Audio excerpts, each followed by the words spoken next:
If it's Friday night, oh yes it is. Strictly Sports. Hello friends, it is Anthony Flair here with you for another edition of Strictly Sports. I do apologize for the late start. I just got home from a very special church outing tonight, and one of the greatest blessings of my entire life, I can honestly say. This is definitely a night that I'm never going to forget for as long as I live. So forgive me if I'm a little bit emotional tonight, because it was an emotional night, and it was a great night. A night that I will be forever blessed and grateful for. Now let's get into strictly sports for this week. We got a lot to get into, so sit back and relax. And I know TL likes to say, "Get your popcorn ready," but not me. You know what I like to say? Get your green beans ready. Yes, get the green beans ready. Yes, that's succulent and delightful green beans. Oh yes, we're gonna have a lot of fun tonight, my brothers and sisters. So let's let's get ready to go. So what we're gonna do? We have a lot of NFL news we need to get into, but what we're gonna do is we're gonna parlay this all into one segment here. We're gonna call this the NFL corner here, the NFL buzz, if you will. So so we're gonna talk about Le'Veon Bell getting the franchise tag, Antonio Brown signing a contract extension with the Pittsburgh Steelers, Adrian Peterson, Darrell Revis, and Brandon Marshall all getting released. So we're going to get into all this NFL stuff right here and now. And what else is there to say? I mean, Antonio Brown franchise tag with the Pittsburgh Steelers. I mean, well deserved. Look what this guy has done in his short time in Pittsburgh. I mean, he gets the franchise tag. I mean, they weren't expected to let Le'Veon Bell, hit the free agent waters, if you will, and they placed the franchise tag on Bell, and it gives them until July 15th to work out a long-term contract before Bell would be left with the choice of playing out the year on the franchise tender, working out a different one-year deal, or sitting out. And the franchise tender for Bell should come in at somewhere over $12.3 million. Because the Steelers went the exclusive route, Bell cannot be signed by another team, even if they were willing to pony up the required 2 first-round picks as compensation. And he's always been productive when he's been on the field for the Steelers since they made him the 48th pick of the 2013 draft. Injuries and suspensions have kept him off the field at times over that span. Those absences could create some concern on the team's end about an extended deal. So that's the story about Le'Veon Bell. And another part of that big three of Pittsburgh, of course, that is Antonio Brown. I mean, it's not just Le'Veon Bell. It's also Antonio Brown, and it's also Ben Roethlisberger. But we're not talking about Ben Roethlisberger. We're talking about Antonio Brown, who is now the NFL's highest-paid wide receiver with a 4-year, $68 million extension that he signed this past couple of weeks ago. And it was reported by Adam Schefter. You can't go wrong with Adam Schefter. And the extension will keep him in Pittsburgh through the 2021 season. And what else is there to say on that? I mean, over his 7-year NFL career, Brown has been selected to 5 Pro Bowls and has been named to the first team All-Pro 3 times. Led the league in receptions in both 2014 and 15, and in receiving yards in 2014. And in this past season, 106 catches, 1,284 yards, 12 touchdowns in 15 games for the Steelers. So that's why he got the big money there. Adrian Peterson released by the Minnesota Vikings, and there was a rumor going around that the New England Patriots have actually shown interest in him. I mean, unbelievable. I mean, he had a great career in Minnesota, but he's battled injuries and and suspensions himself. I mean, the whole child abuse situation and some other injuries. And I mean, he's among the biggest names on the free agent market, but reportedly content to take his time before signing. And the former Viking is in no rush to sign. He wants to explore his options following the first wave of free agency. And the Vikings recently decided against picking up the veterans option, which means he could don a new uniform for the first time in his NFL career in 2017. And per another great source from the NFL Network, Stacey Dales, the Oakland Raiders and Seattle Seahawks stand out as two potential destinations for Peterson, although I heard from a friend of mine, as well as Karen Garigian of the Boston Herald, she also reported that Peterson may be willing to take a team-friendly contract to join your reigning and defending Super Bowl champion New England Patriots. And coming off a 2016 season that saw him appear in only 3 games due to a knee injury, and he's missed 28 games over the past 3 years as he was suspended in 2014. His only full season since the end of 2013 was in 2015, and it was a highly productive one. 7-time Pro Bowler, had 1,485 yards and 11 scores. And signing a running back over the age of 30, often a risky proposition in the NFL, but since Peterson is relatively fresh with so many games missed over the past 3 years, he could pay significant dividends. And the last time Peterson came off a major knee injury was 2012, and that year he nearly broke the NFL rushing record when he had 2,097 yards. So there's your schematics about Adrian Peterson. We also have Darrelle Revis. Darrelle Revis getting released, as well as Brandon Marshall, both from the New York Jets and, well, formerly of the New York Jets. And I mean, you wonder if it's because of if it was because of that little scuffle that he had, recently that we talked about on this show some time ago, and the Jets. The decision comes just 2 weeks after he was involved in an altercation in Pittsburgh, and Rich Chimney of ESPN reported the decision was based entirely on football, and the arrest did not play a factor. And he faces aggravated assault and robbery charges following that February 12th incident, and he rejoined the Jets for a second stint after winning the Super Bowl with the Patriots. He was due $15.3 million for the upcoming season, and his preliminary hearing has been postponed until this Wednesday, March the 15th. And he tweeted out how grateful he was to be a member of the Jets, and we'll see where he ends up. And then last but not least, Brandon Marshall getting released. And I mean, so much stuff going on in the world of the NFL, and unfortunately we can't bring you all of it. I mean, there was also the news about Brock Osweiler going to Cleveland and the Cowboys cutting ties with Tony Romo. I mean, my goodness. And now Brandon Marshall, he's actually staying in New York. He's going from Gang Green to Big Blue, because I just found out that the Giants have acquired Brandon Marshall. So after being released by the Jets last week, he gives the Giants 2 things that they lacked last season: a tall, imposing, and seasoned target for Eli Manning, and a player with a history of catching touchdowns when his team is near the goal line. So can you imagine him and Odell Beckham Jr. together? Oh my goodness, that's going to be a nightmare for whoever the Giants go up against this year. So yeah, I mean, this will be his 15 for Brandon Marshall. He was in Denver, Miami, Chicago, the Jets, and now he's going for the other New York team. So 941 catches, 12,061 yards, 82 touchdowns over his career. And Jerry Reese, the GM, says, hey, he still has the hunger. And Marshall's saying, I have a lot to prove. I have a chip on my shoulder. And when he gets to the plus side of 30, a lot of people say you're done. So he's 32 years old, and we'll see what happens. So there you go. All of this, we're going to put all of this into perspective in an effort to save time here, and especially with the late starts. So there's all the schematics. I hope I did it justice. So let's bring in Girl MF Michael Fletcher, or as I like to call him affectionately, Mr. NFL, because he is the Phil Simms to my Jim Nance. So MF, you heard all of that, all of those schematics I just dropped on you. So simply put, your thoughts.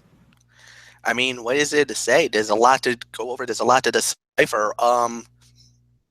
As the Adrian Peterson goes, yes, I did hear a lot of rumors about him going to Seattle, him going to the Raiders. And yes, I heard about the friendly contract with the Patriots, but I'm sorry. After what the Patriots just did by getting Gilmore, by overpaying for him, and now you just got Brandon Cooks and his contract, I think AP going to New England is now a pipe dream now. I don't think that's gonna happen. Sorry. I think he's gonna end up in the best spot. I would think Adrian Peterson would go is Seattle. If they goes to Seattle, Seattle's a Super Bowl contender. I mean, that would be it. You are looking at a New England versus Seattle Super Bowl 52. Now, if that's the if AP goes to Seattle, Seattle's going to the Super Bowl.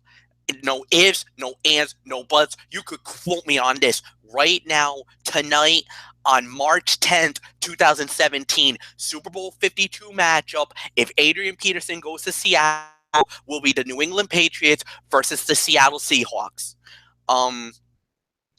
Brandon Marshall going to the Giants. Nice pickup there.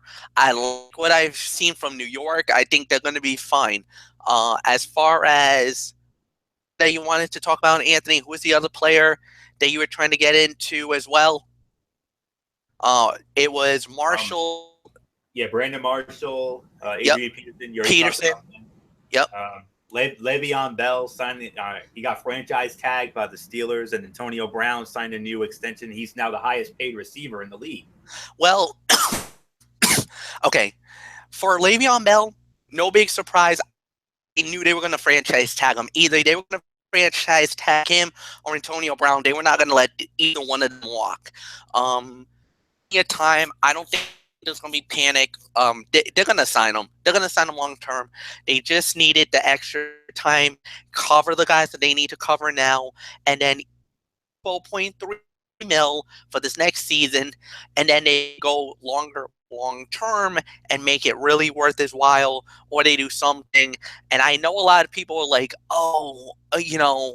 is Antonio Brown worth all that money? Yes, he is. He's definitely worth that money. And let me tell you, he is an unbelievable wide receiver. I know for a fact he killed the Dolphins in the wild card game. He killed us. So no doubt about it. He's an impact player. That was a necessary move for Pittsburgh to do. That puts them right in the mix. Now, they got to get a couple of other pieces here and there. I like what they're doing for Pittsburgh. Like I said, I wish I could go a little more deeper into the NFL, but unfortunately, this is the list that we got. So I can't go any more deeper. Hopefully, the producers gives us more free reign next week, because there's a whole bunch of stuff I want to get into when it comes to the NFL. Unfortunately, when the docket came out, this was what the docket gave us. So we have to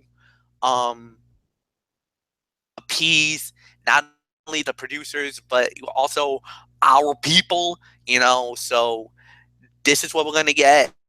I want to, like I said, there's a whole bunch more I want to get into, but this week, this is what we're going to get. So, but I like the moves that's been so far. And now, because this was pre all the free agent frenzy began, now that the free agency has really ramped up and really started making some more big news, then we'll definitely get into that.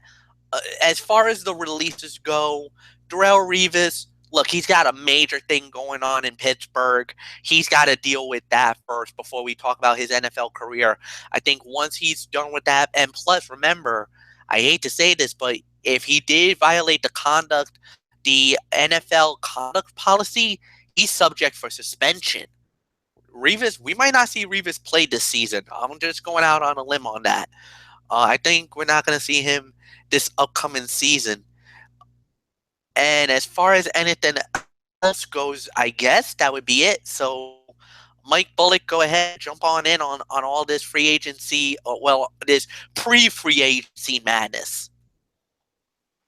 Yeah, I think we knew that Le'Veon Bell was going to get the franchise tag, because obviously the Steelers don't want to let a key part of their offense. They don't want him to go into free agency, so he's going to be playing under that franchise tender, and hopefully they'll get a long-term extension done for him before that deadline, and Antonio Brown, of course, signing his contract extension. I mean, it's a great move. Obviously, you want to keep him around. One of, if not the best receivers in the National Football League. I mean, fortunately, he didn't come up big in the AFC Championship game. I mean, he was held to, I think it was only 77 yards receiving in that game. So that was one of the reasons why the Patriots, of course, went on to the Super Bowl and, of course, eventually winning it, was because they were able to hold down Antonio Brown. So, yes, so I like that. And Adrian Peterson is going to free agency. You hear the Seahawks as one that's in the running for Peterson, and you also hear the Oakland Raiders, who are in it too. And I'll tell you what, the Seahawks, they could certainly use a running back since of course Marshawn Lynch retired. So yeah, you bring him in there along with that offense and of course that defense, the Legion of Boom. They could definitely be a Super Bowl contender this upcoming season. So, and especially after all the things the New England Patriots have done, which I'm pretty sure we'll get into next week. So, yeah, Darrelle Revis, I mean, no surprise that he got released. I mean, after all that he went through. So, well, I think he could be up for a suspension, but we'll just have to wait and see how it all plays out. So, yeah, that's really all I can say. I mean, I know it's only stuff we can get into this week. I'm sure we'll get into other NFL free agency stuff next week. So, yeah, so there's really nothing more for me to say. So, Florio, let's just move on to our next topic. All right, and we move from the NFL to the NBA. We have two stories to get into in the NBA. We're going to morph those into one as well. Kevin Durant, injured. And these are two significant injuries. The first, of course, Kevin Durant from the Golden State Warriors. He got injured, as you all know, and he's out indefinitely. And from the Philadelphia 76ers, Joel Embiid, he's done for the rest of the season. So I'll give you the schematics on those very quickly, and then we'll start it off with MF, and he'll share his thoughts, and then Bullock will go, and then I will go, and so forth. So yeah, Kevin Durant. The latest we heard, the good news is the injury will not end his season. That's the good news right there. It was back at the start of this month. He has a grade 2 sprained MCL on his left knee, and that's not good news, but it's far better than what was first feared. He had an MRI on his knee back on Tuesday, February 28th, after an injury suffered in Golden State's loss to the Washington Wizards. The Vertical's Adrian Wojnarowski reports that those around Durant feared he might miss the remainder of the season, including the playoffs. Instead, he could return before the regular season ends. Durant asked to be taken out of the game after Zaza Pachulia accidentally backed into his leg while fighting for a rebound with Marcin Gortat.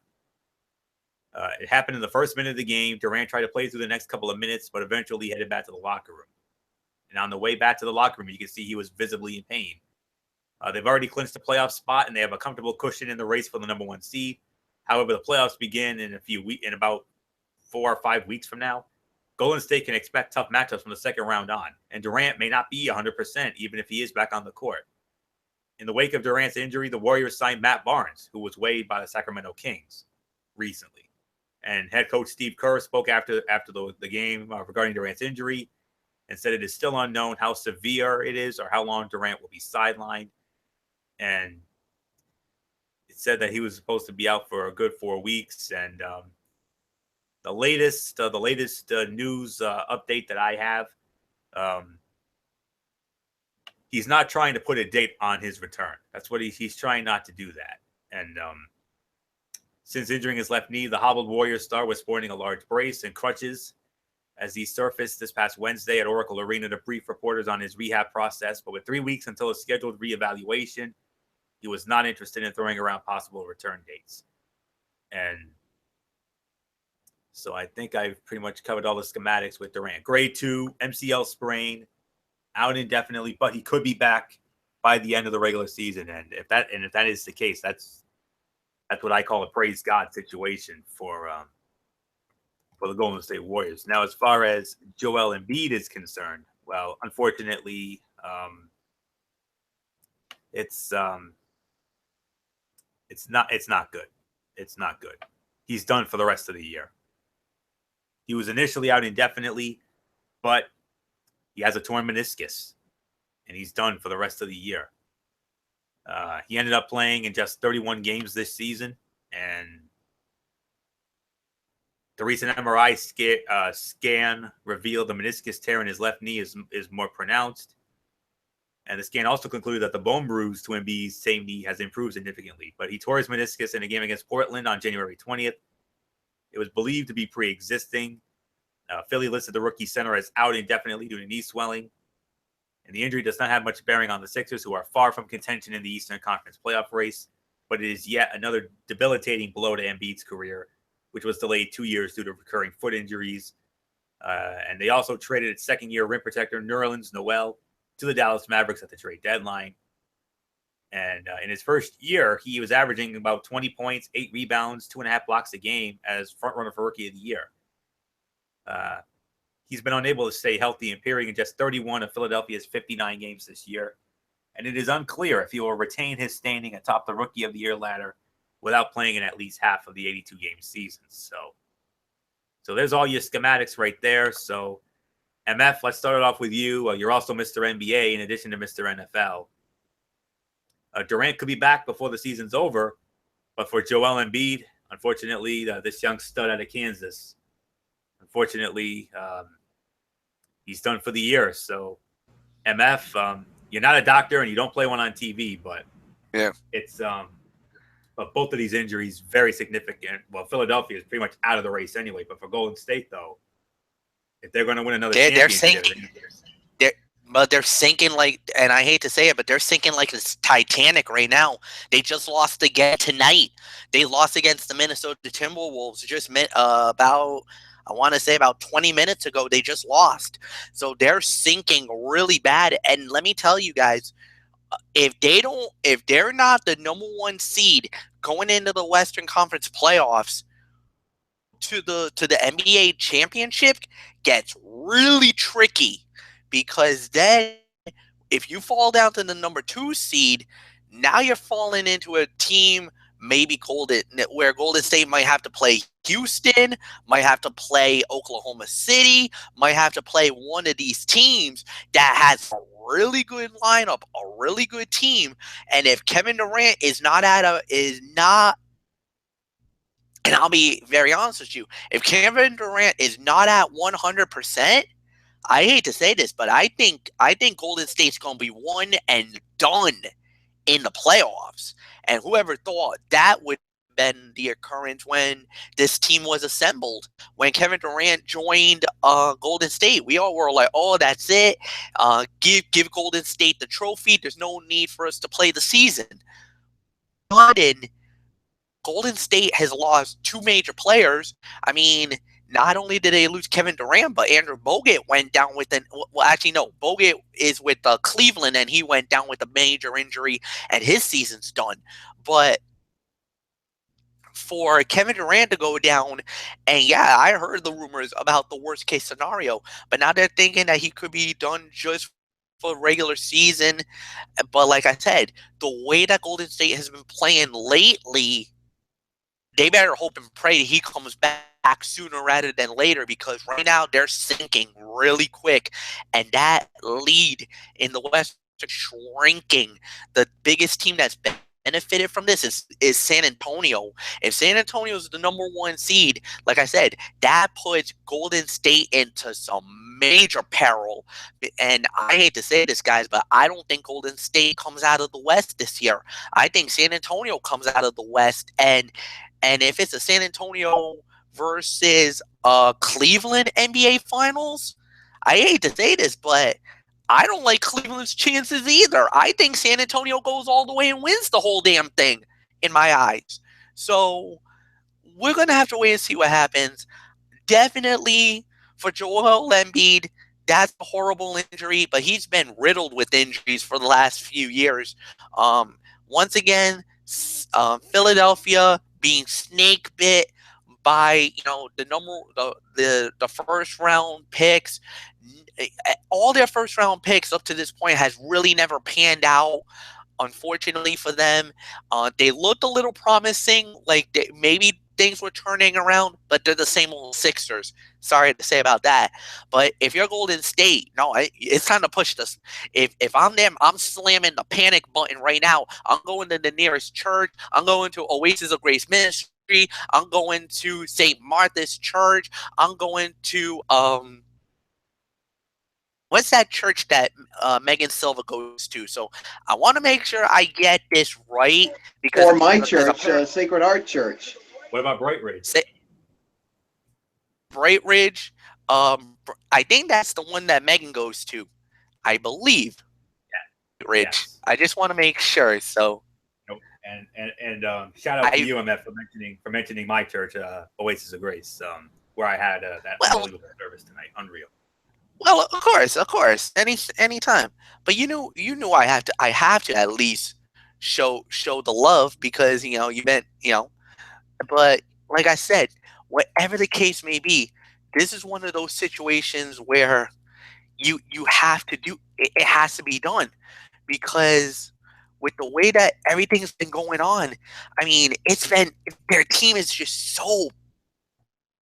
And like I said, this is more of a panic move, but they have to, and it's actually a Bridgepoint Christian Church. That's the name of it. So that's why I wanted it. Like I said, that's why I wanted it to make sure, because I want to give a shout out to them too. Because I've actually gone to their church on 2 or 3 occasions, and let me tell you, I had a great experience with them. St. Martha's Church. That's the one that I normally would go to, which is actually right here in East Providence. It's right on Pawtucket Avenue, right near the Kent Heights area in East Providence, if you know where that is. It's like less than a 5-minute walk from my house. That's how close it is. So no, if you're Golden State, you're going to your nearest church right now and you're praying. You're praying to the gods, you're praising to Jesus, to the good Lord, to the Virgin Mary, to any type of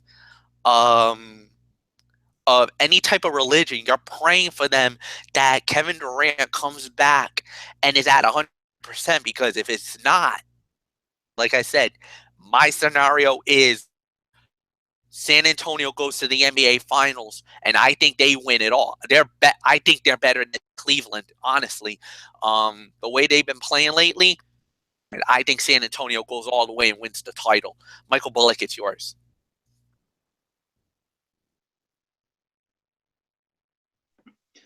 Yeah, I mean the injury to Kevin Durant. I mean that's a big blow for the Golden State Warriors. I mean it couldn't have come at a bad time because, like you said, with the loss tonight, they've basically now have lost 4 out of their last 6, including, of course, not just the loss to the Timberwolves, but to my Boston Celtics as well. And yeah, I mean, and now I just heard the Warriors are going to rest some of their starters tomorrow, which is Klay Thompson, Steph Curry.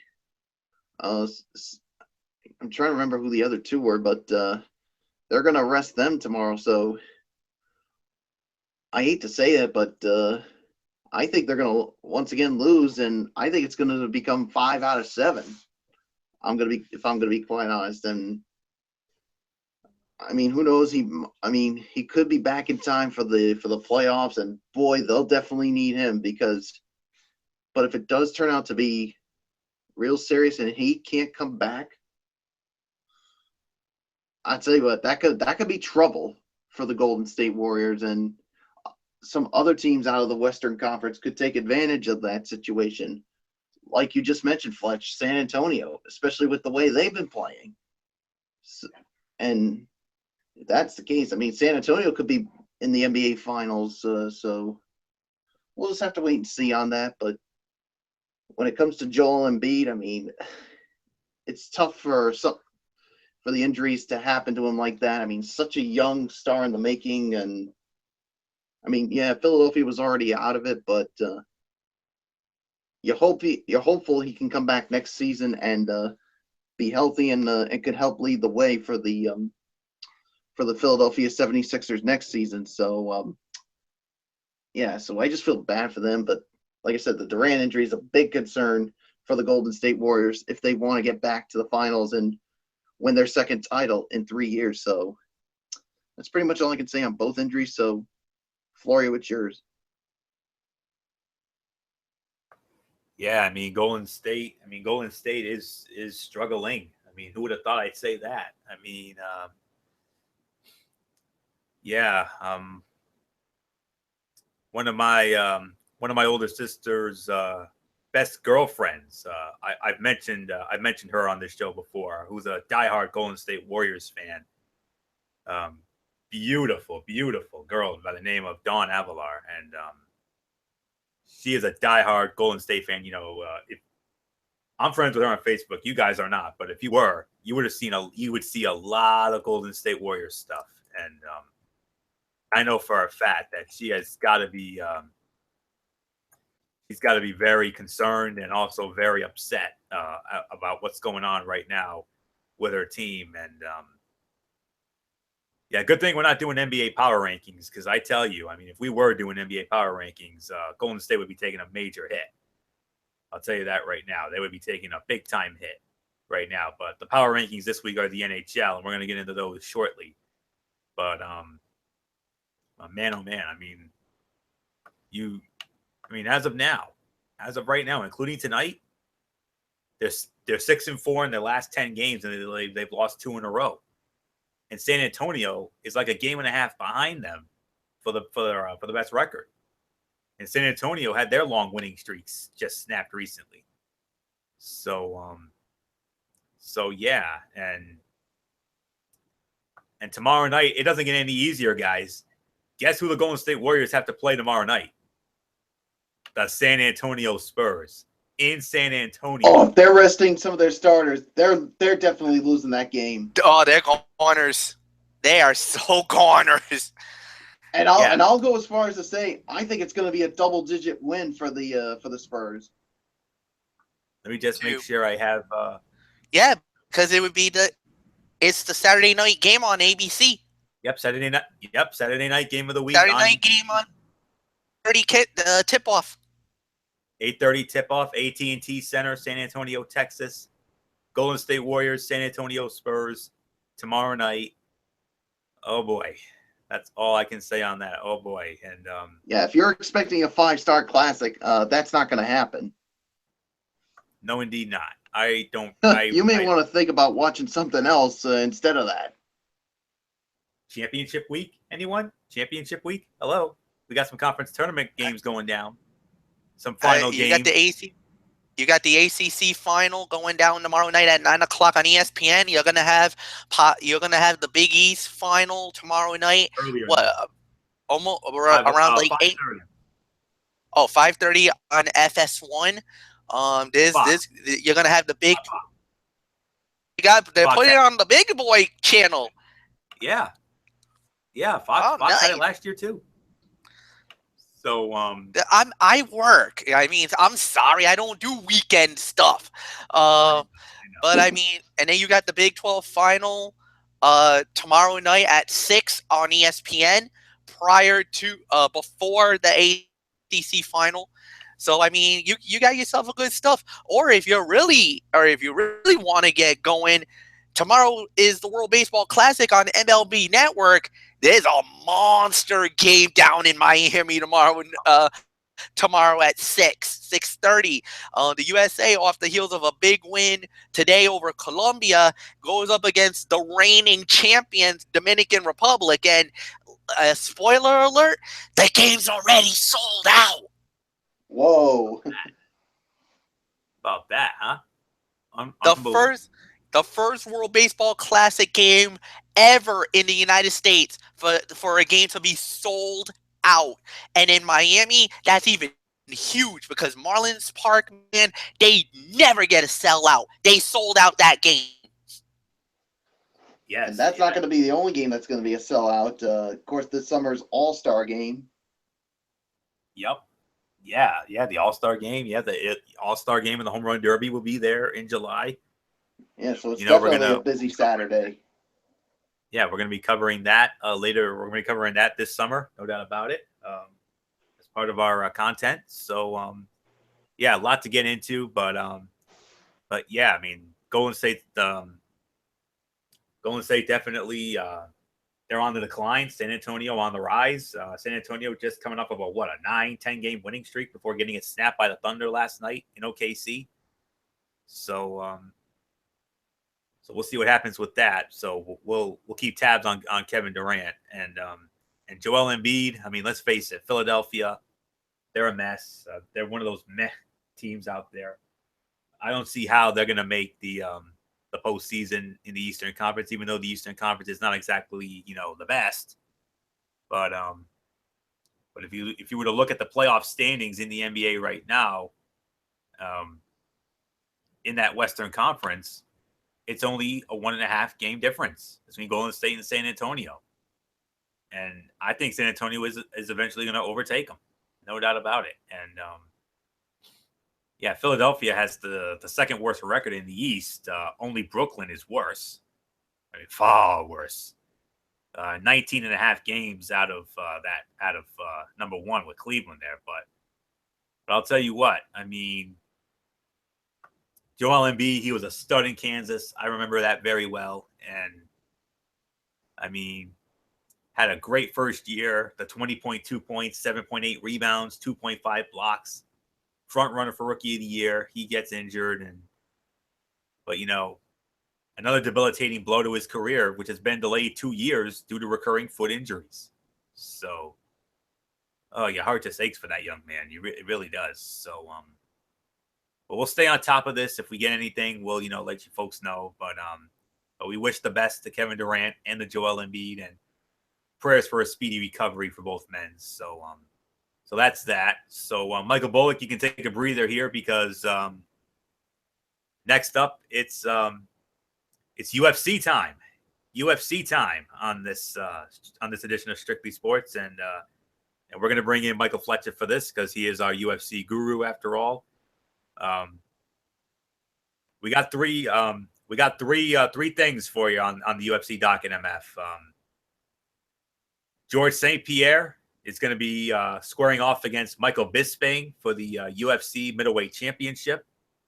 Of course, we're also going to recap UFC 209, which went down last Saturday night from the T-Mobile Arena in Las Vegas, and MF will share his experiences. Of course, him and our good friend Alex Zapata, they went up to the Buffalo Wild Wings here in our neck of the woods, the Sea Conkeys Providence line, which just opened recently.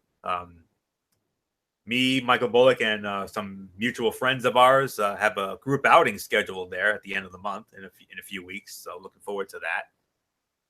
And MF, you also requested that you wanted to get into you wanted to preview the UFC Fight Night in Brazil, and I messaged Derek to see if he would be willing to let you do that, and you got the green light, you got the okay for that. So you're gonna also get into also share your thoughts on UFC Fight Night in Brazil. So George St. Pierre will be squaring off against Michael Bisping. This will be for the UFC middleweight championship, and it was Dana White announced that he will go up against Bisping for the title sometime in 2017. We do not have a date on that yet, but as soon as we get it, we'll pass it on to you. UFC 209 went down this past week. last Saturday night at the T-Mobile Arena in Las Vegas. Alistair Overeem defeating Mark Hunt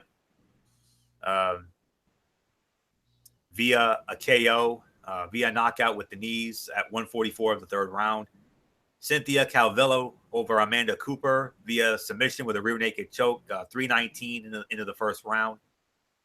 Dan Kelly over Rashad Evans via a split decision in a middleweight bout. David Tamur over Landau Veneta, unanimous decision.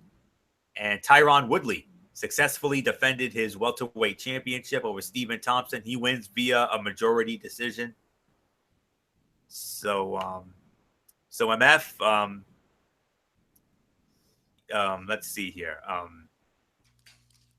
I believe this is the UFC Fight Night in Brazil here. Yes, it's going to go down tomorrow night. Preliminary card on the UFC Fight Pass: Ronnie Jason against Jeremy Kennedy and Gareth McClellan against Paulo Henrique Costa.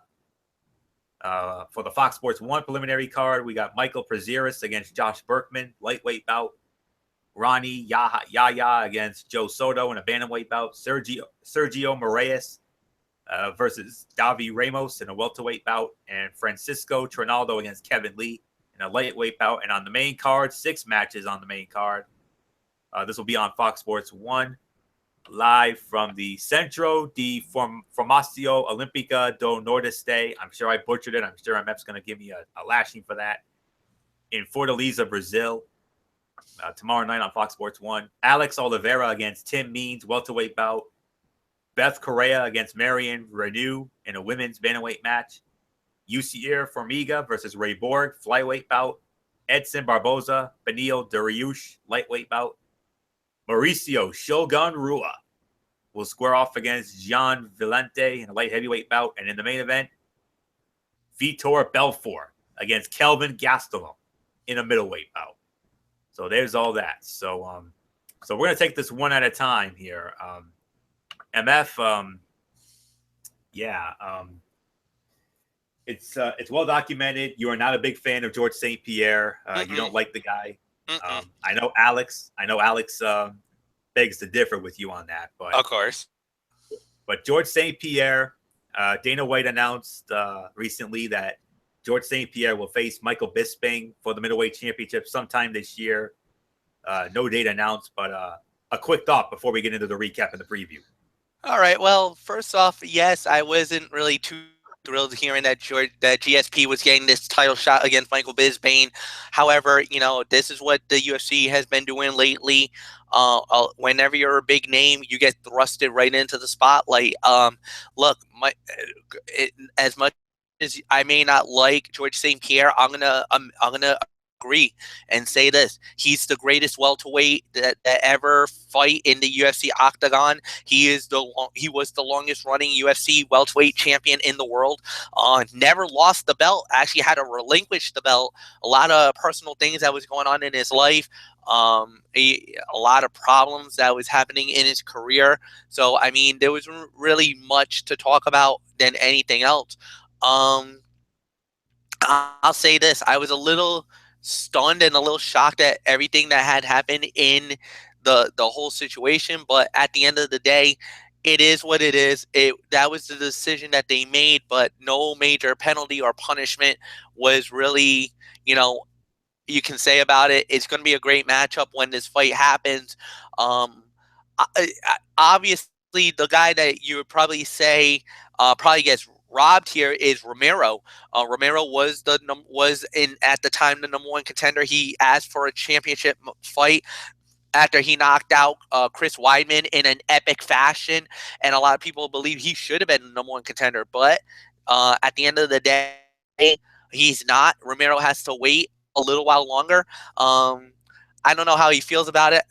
Nobody's really talked to Romero about this yet, but I will say this. It's going to be an interesting matchup whenever they do it. They're saying it's going to be around the third quarter of the year. So that means we're looking at a possible fall fight, guys. This could be September, October, November when that fight could happen. Hopefully it's sooner, but that's the rumor that I'm hearing. So I'll keep you posted, like we said, if anything happens. As far as the UFC pay-per-view that went down this past weekend.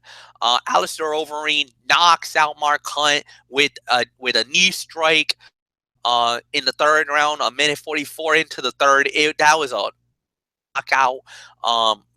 Alistair Overeem once again proves why he is a contender for the heavyweight championship of the world, and we will move on from that.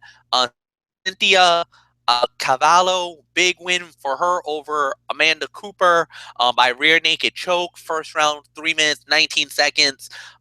Good fight, no doubt about it. I could see how the fight ended, but, there's really nothing more to say. Next up, Dan Kelly's win over Rashad Evans.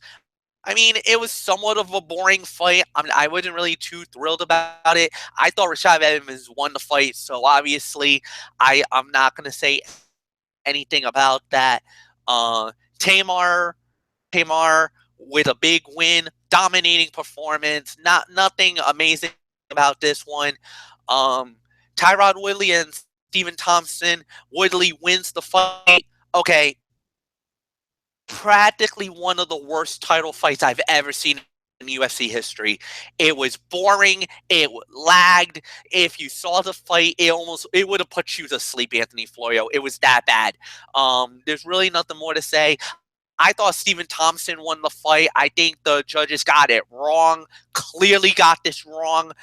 In my eyes, I thought Thompson should be the champion now. Dana White agrees with that. My friend Alex thought it was like this one of the worst main events. He's like, it was an absolute joke. We're not going to talk about it. I'm not going to go any more deeper into it. I don't think it really is worth my time or anything like that, because I do not want to go on a rant here tonight. So we're just going to go right into the UFC Fight Night.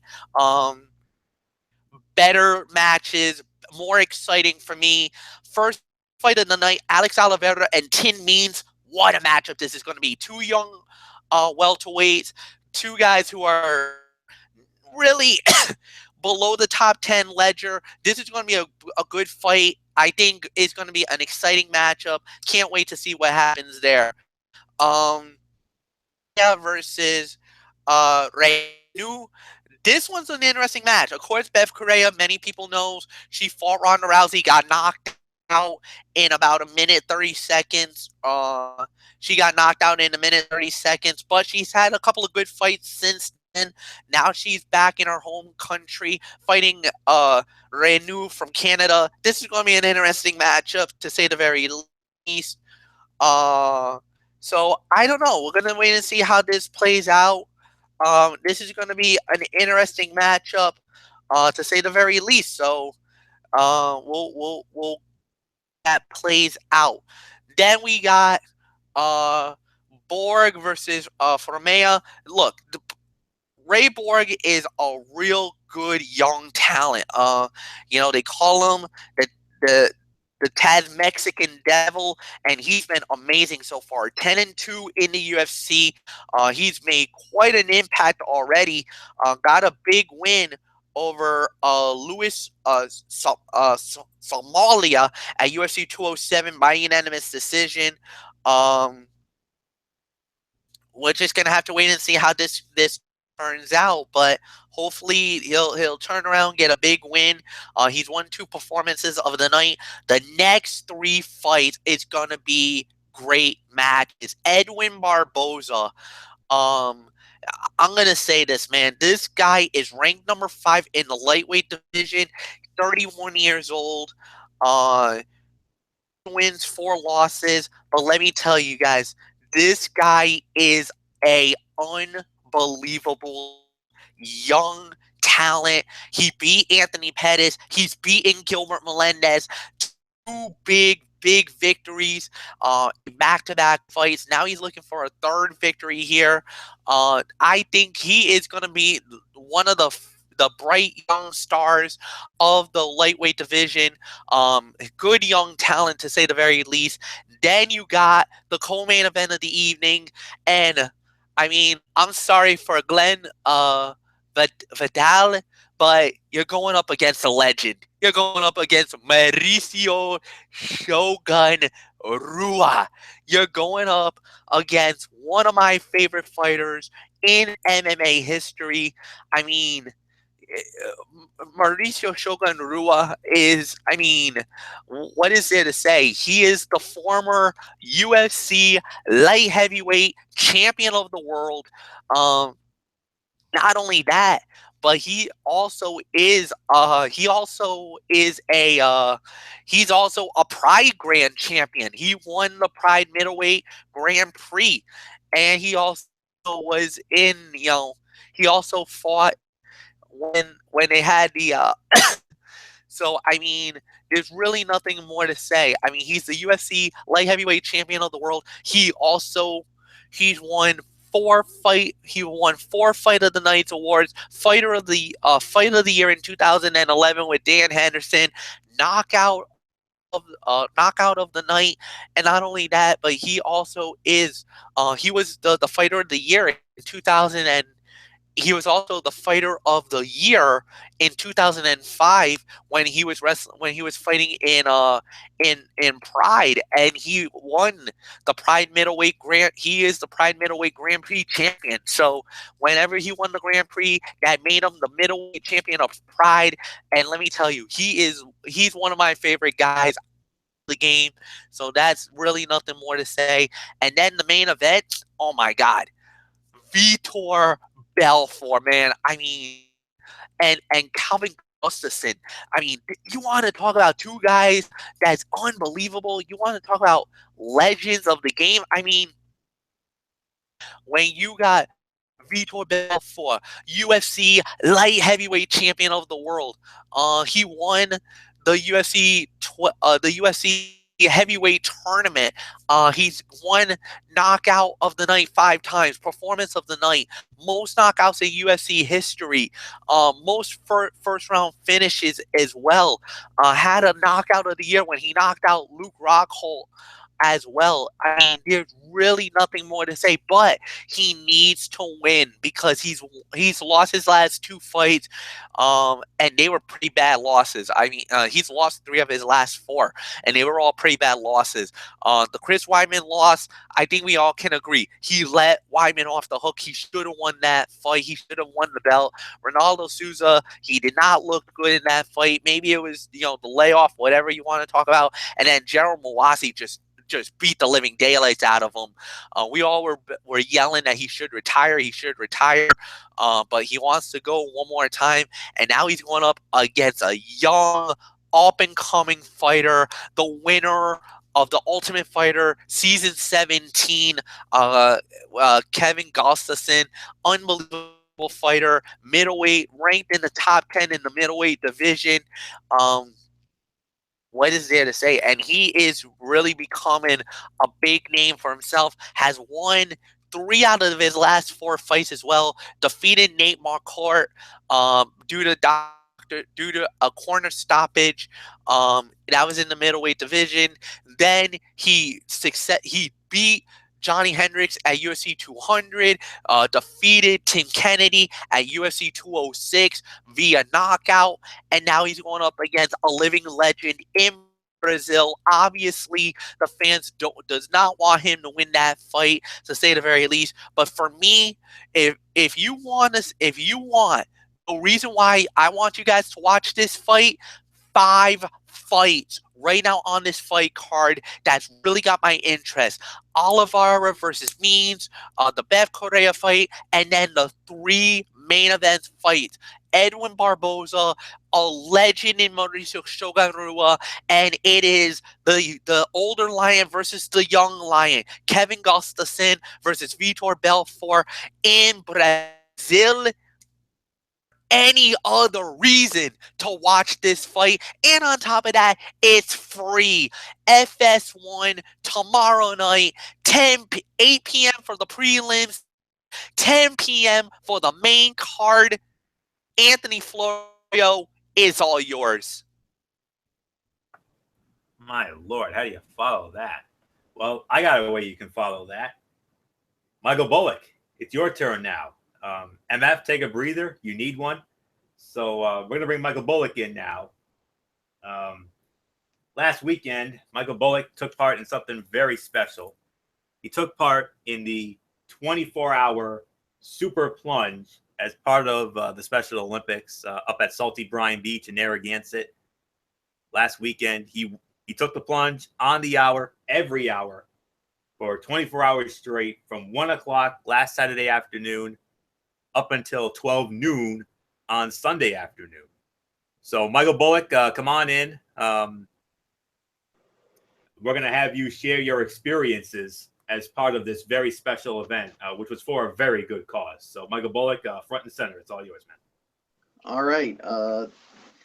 Yeah. So the super plunge is basically part of the 10th annual Torch Run Plunge, which obviously took place. And so what we all did was for this to happen, we all had to raise money, and we had it set for a certain goal. So my goal was around $5,000, and I raised more than that, somewhere over 5,100. So, but for the total for the super plungers, we raised over $86,000 when it came as part of the super plunge team, which is made out of current and former policemen, firefighters.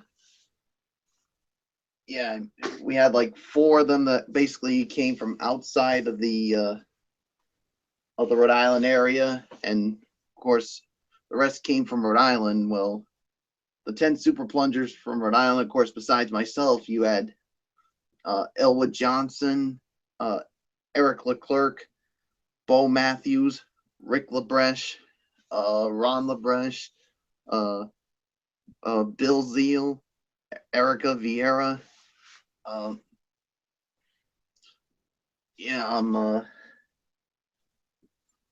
Mark Brazil, and Diago Mello. Those are the 10 super plungers that were the super plungers that were from Rhode Island. And like I said, the others were basically outside of Rhode Island. And well, before the super plunge, they had the high school super plunge, which is part of their unified program. And all I can say is, well, for the weather up there, I mean, the weather was nice, but let's just say it was mighty chilly, shall I say. And it wasn't just chilly, but it was windy too. So that made it very interesting, to say the very least. So yeah, so and the overnight was really tough, where temperatures were basically below zero. So, and the water temperatures were basically in the low 30s over there. So yeah, so after that we started our super plunge at 1 o'clock, and we kept doing it on the hour for 24 hours. And to stay warm, well, we had sheds provided to us by Clotter Farms, and propane heaters to keep us warm in those sheds was provided by Newport Propane. So thanks to them to basically for keeping us super plungers warm. And during the time we did rest, we had everything from donuts to coffees and all the other good stuff. And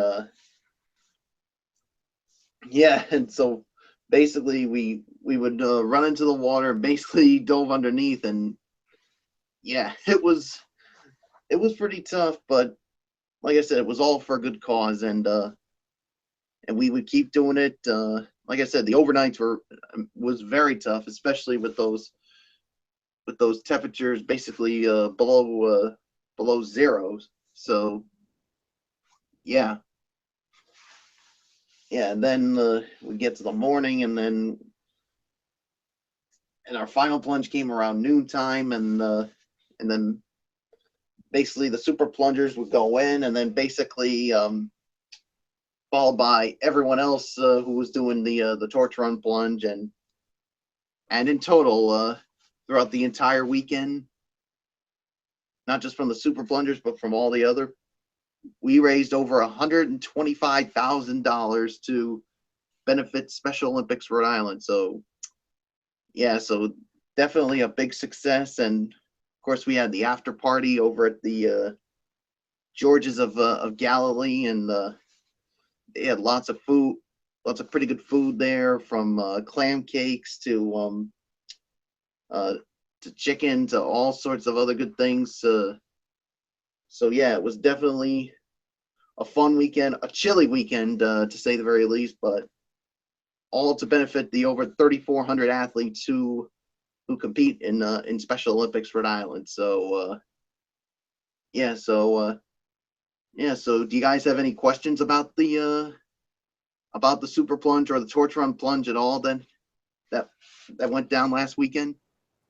More of a comment, really. Yeah. Bullock. MF and I, we did the show last week, and we sat here wondering. We sat here, MF, you can attest to this.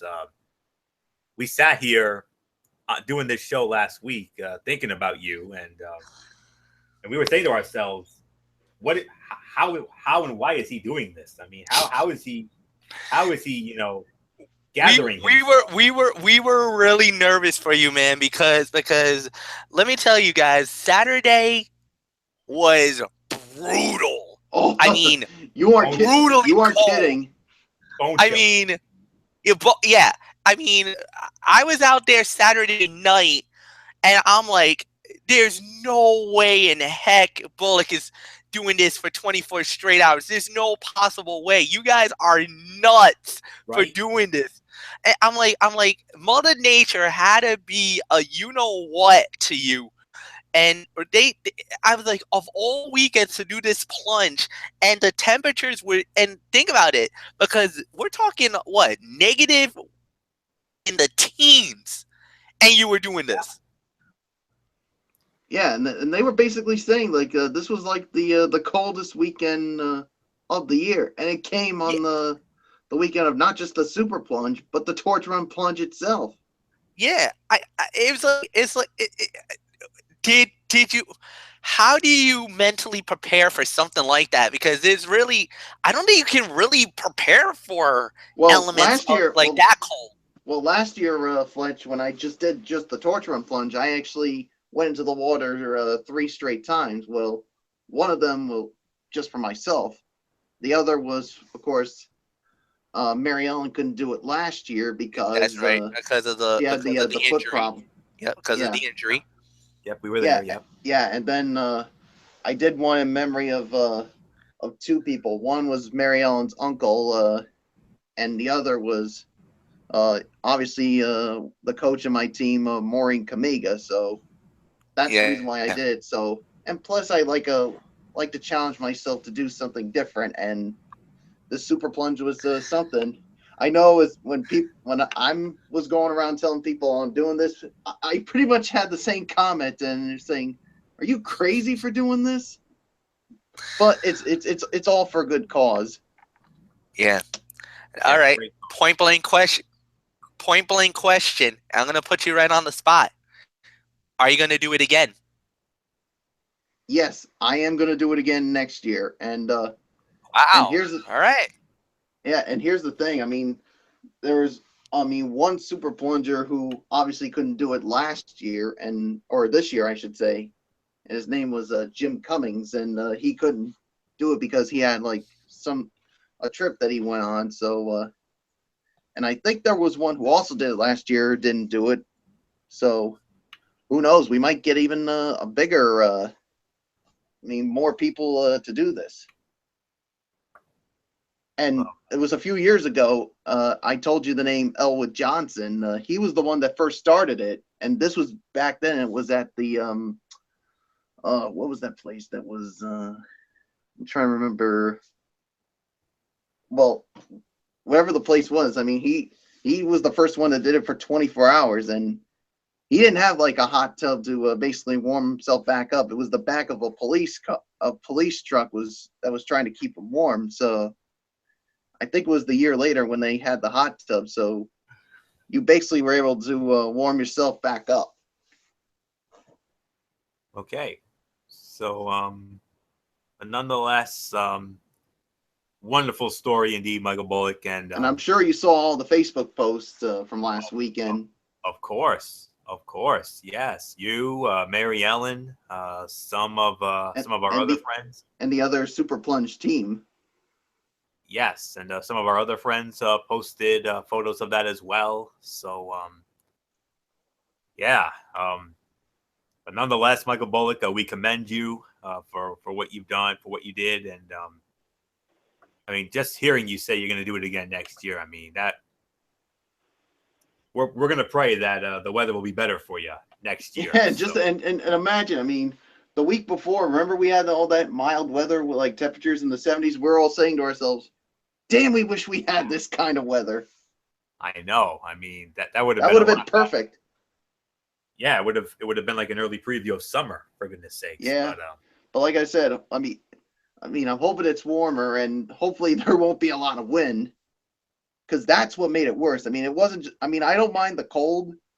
It's just those brutal winds it just made it tough.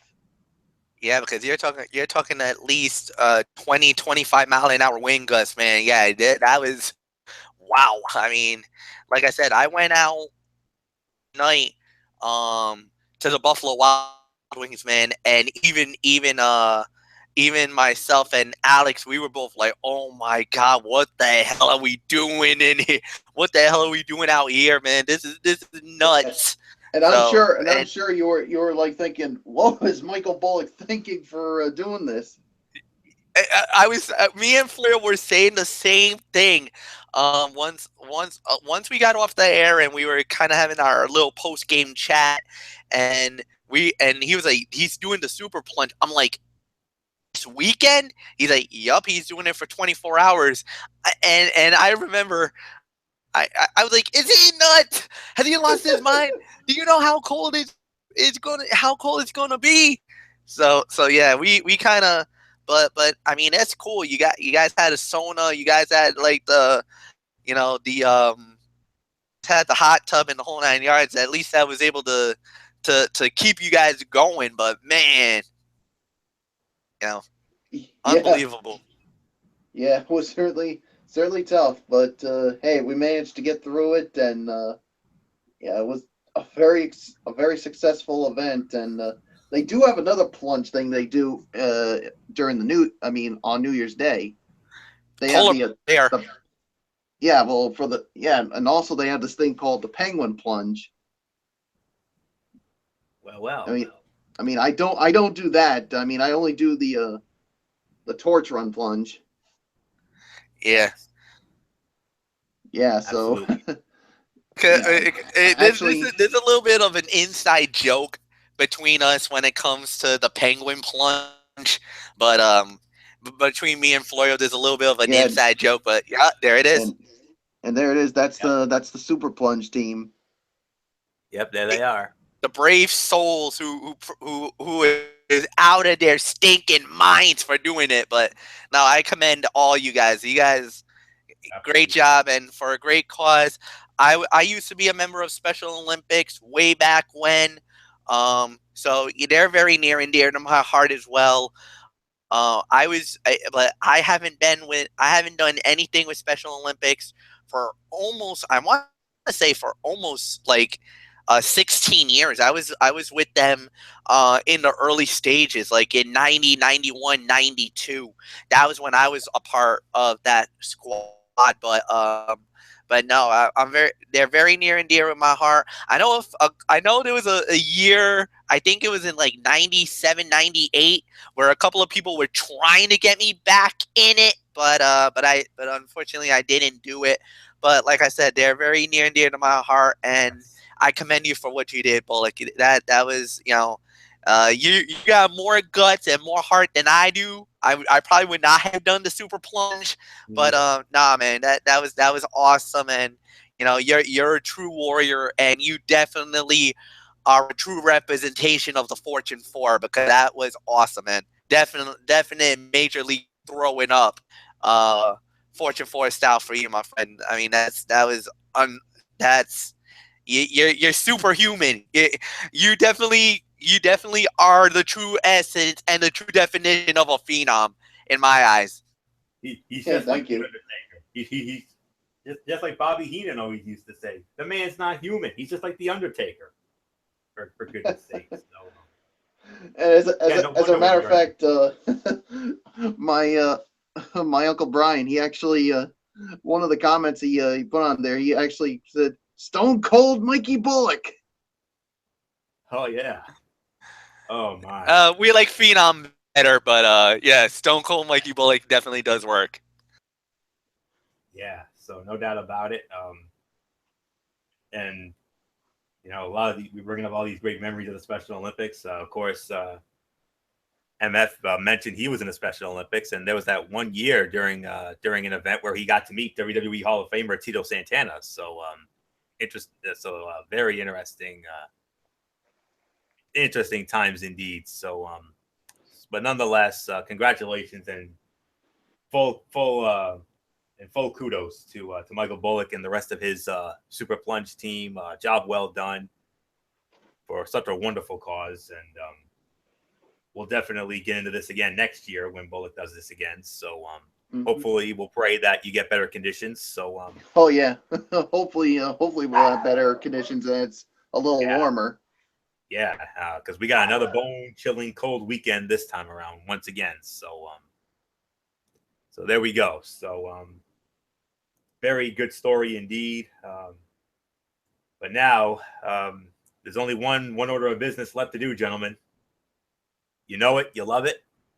It's the main event of our show each and every time, unless we have special edition shows. Power ranking time, and this time we go to the National Hockey League, and I will say it like this: my number one team, absolute no-brainer when it comes to number one. 2 through 10, I will be honest, it was a chore, but I sat down and I looked at the stats and everything else, and I did a preliminary ranking earlier this afternoon, but after seeing some of the results from tonight, I had to make a few indentments to it. So there you go. So now so we're gonna start things off at number 10 with this power ranking, and before we do, I do have some honorable mentions here. Toronto Maple Leafs, honorable mention. Tampa Bay Lightning, honorable mention. And I think that's pretty much it when it comes to honorable mentions in the whole 9 yards. So yeah, I think I pretty much covered everything. So now let's start it off with the NHL Power Rankings for this week. And I believe I have the same. Well, actually, no. I do have one dud team. Actually, two dud teams in these power rankings. I have two dud teams. Or actually, I may have to have one dud team. I may have to make room for another. But there's definitely a dud team in there, and that dud team is the Florida Panthers. I mean, what a difference a couple of weeks makes. I mean, they were one of the hottest teams some time ago, and not now. 3-6-1 in the last 10. Losers of 4 straight. So for the Florida Panthers, see ya bye. They're out of these power rankings. So now let's get into the business at hand here. Number 10 in this installment of the NHL Power Rankings for this week, for this time around, I got to go with the St. Louis Blues. 5-5 in the last 10 games. They've won 3 in a row. And we're going to see what they've done since our last rankings, which came back on, I believe it was 2 weeks ago. That was back on February 24. They went up against the Edmonton Oilers. They lost to them. They lost to the Winnipeg Jets. But since then, they've won 3 in a row. Wins in Colorado and Minnesota, and a win tonight against the Anaheim Ducks. They go up against the Islanders tonight in St. Louis. That game will be brought. I believe that game's going to be on the NHL Network. And then on Monday night, they go up against the Los Angeles Kings. Wednesday, they go to Anaheim. Thursday, they go to San Jose. The 18th, they're at Arizona. The 21st, they're at Colorado. They have a 5-game West Coast road trip. They return home on March 23rd against the Vancouver Canucks. And then they go up against the red hot Calgary Flames. And I think that may be a spoiler alert if you didn't hear my tone. When it comes to the Calgary Flames, I think you might know where I have them. Let's just say when I said red hot. So, and then that's it. Our next power rankings will be in 2 weeks on the March 25th, on the March 24 edition, rather, of Strictly Sports. So I should have stopped at Vancouver, but March 25th, though, circle that date, because the Calgary Flames are playing out of their minds, and I got a lot to say about them when we get to where I have them. So, so right now, my number 10, it is the St. Louis Blues. So, MF, do you agree or disagree with that? I want to try to disagree with you and try to give you a compelling argument here, but you got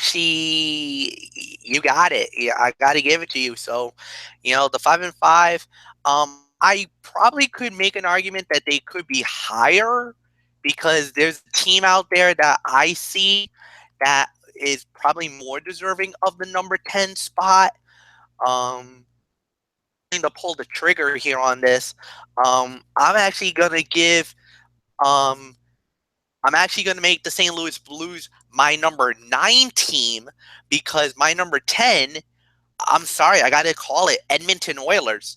35, 23, and 9, 79 points. Yes, I know the points are not good, but 5, 4, and 1 with an overtime loss in the last 10. And as a matter of fact, they did lose.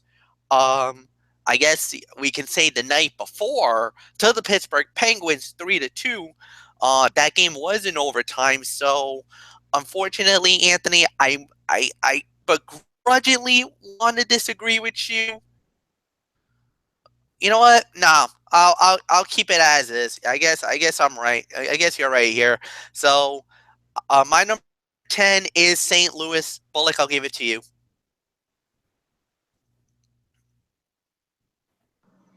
Yeah, my number 10, I'm just going to make this unanimous. It is the St. Louis Blues as my number 10 as well. So, yeah, so there's really nothing more to say. So let's move on ahead to number 9. And MF starts. I guess I'll start it off, and I think I kind of tipped my hand on who it was going to be. Edmonton Oilers, they're my number 9. Like I said, the 5-4-1 with the overtime loss. Look, it's a tough call, not an easy decision here. And I'll even be real honest with you. There's another team, but because of the point total being so good, I can't punish them that badly. So I'm sorry, but my number 9 is the Edmonton Oilers. So Bullock is first.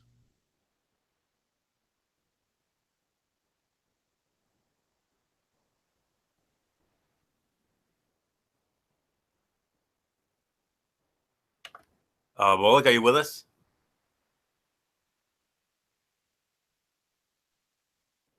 Your mic's on mute.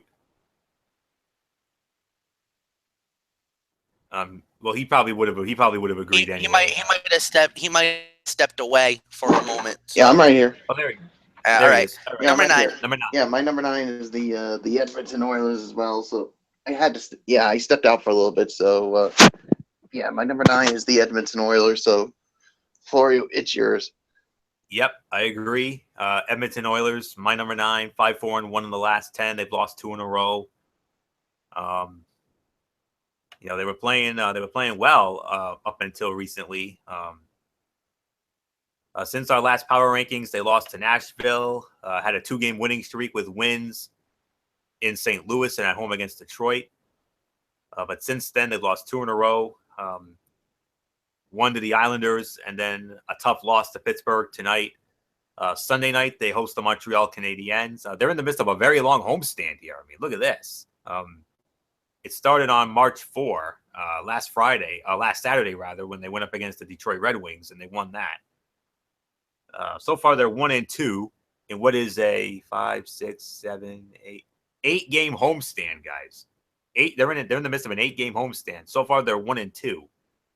They have home dates against Montreal Sunday, Tuesday against Dallas, Thursday against Boston, next Saturday against Vancouver, Monday, March 20th.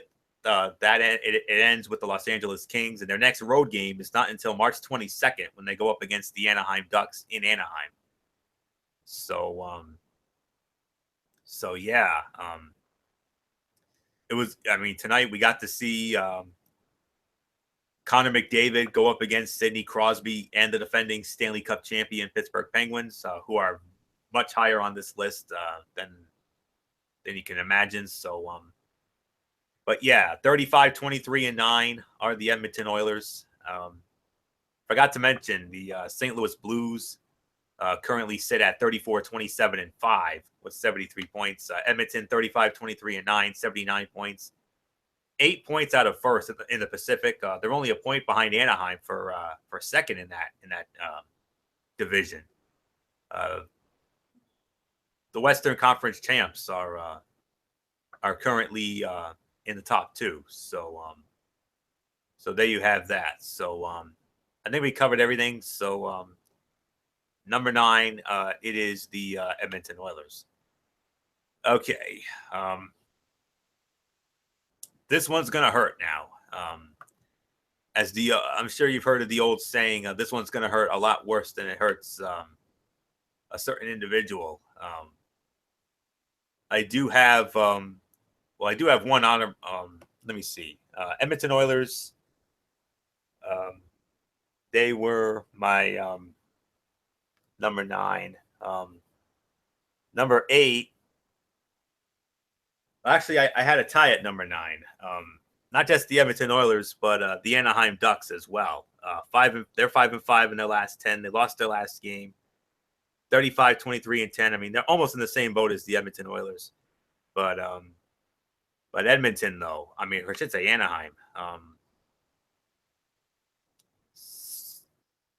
They're 3-2 in their last 5. Home win against Toronto. Home loss to Vancouver, home win over Nashville, big road win in Chicago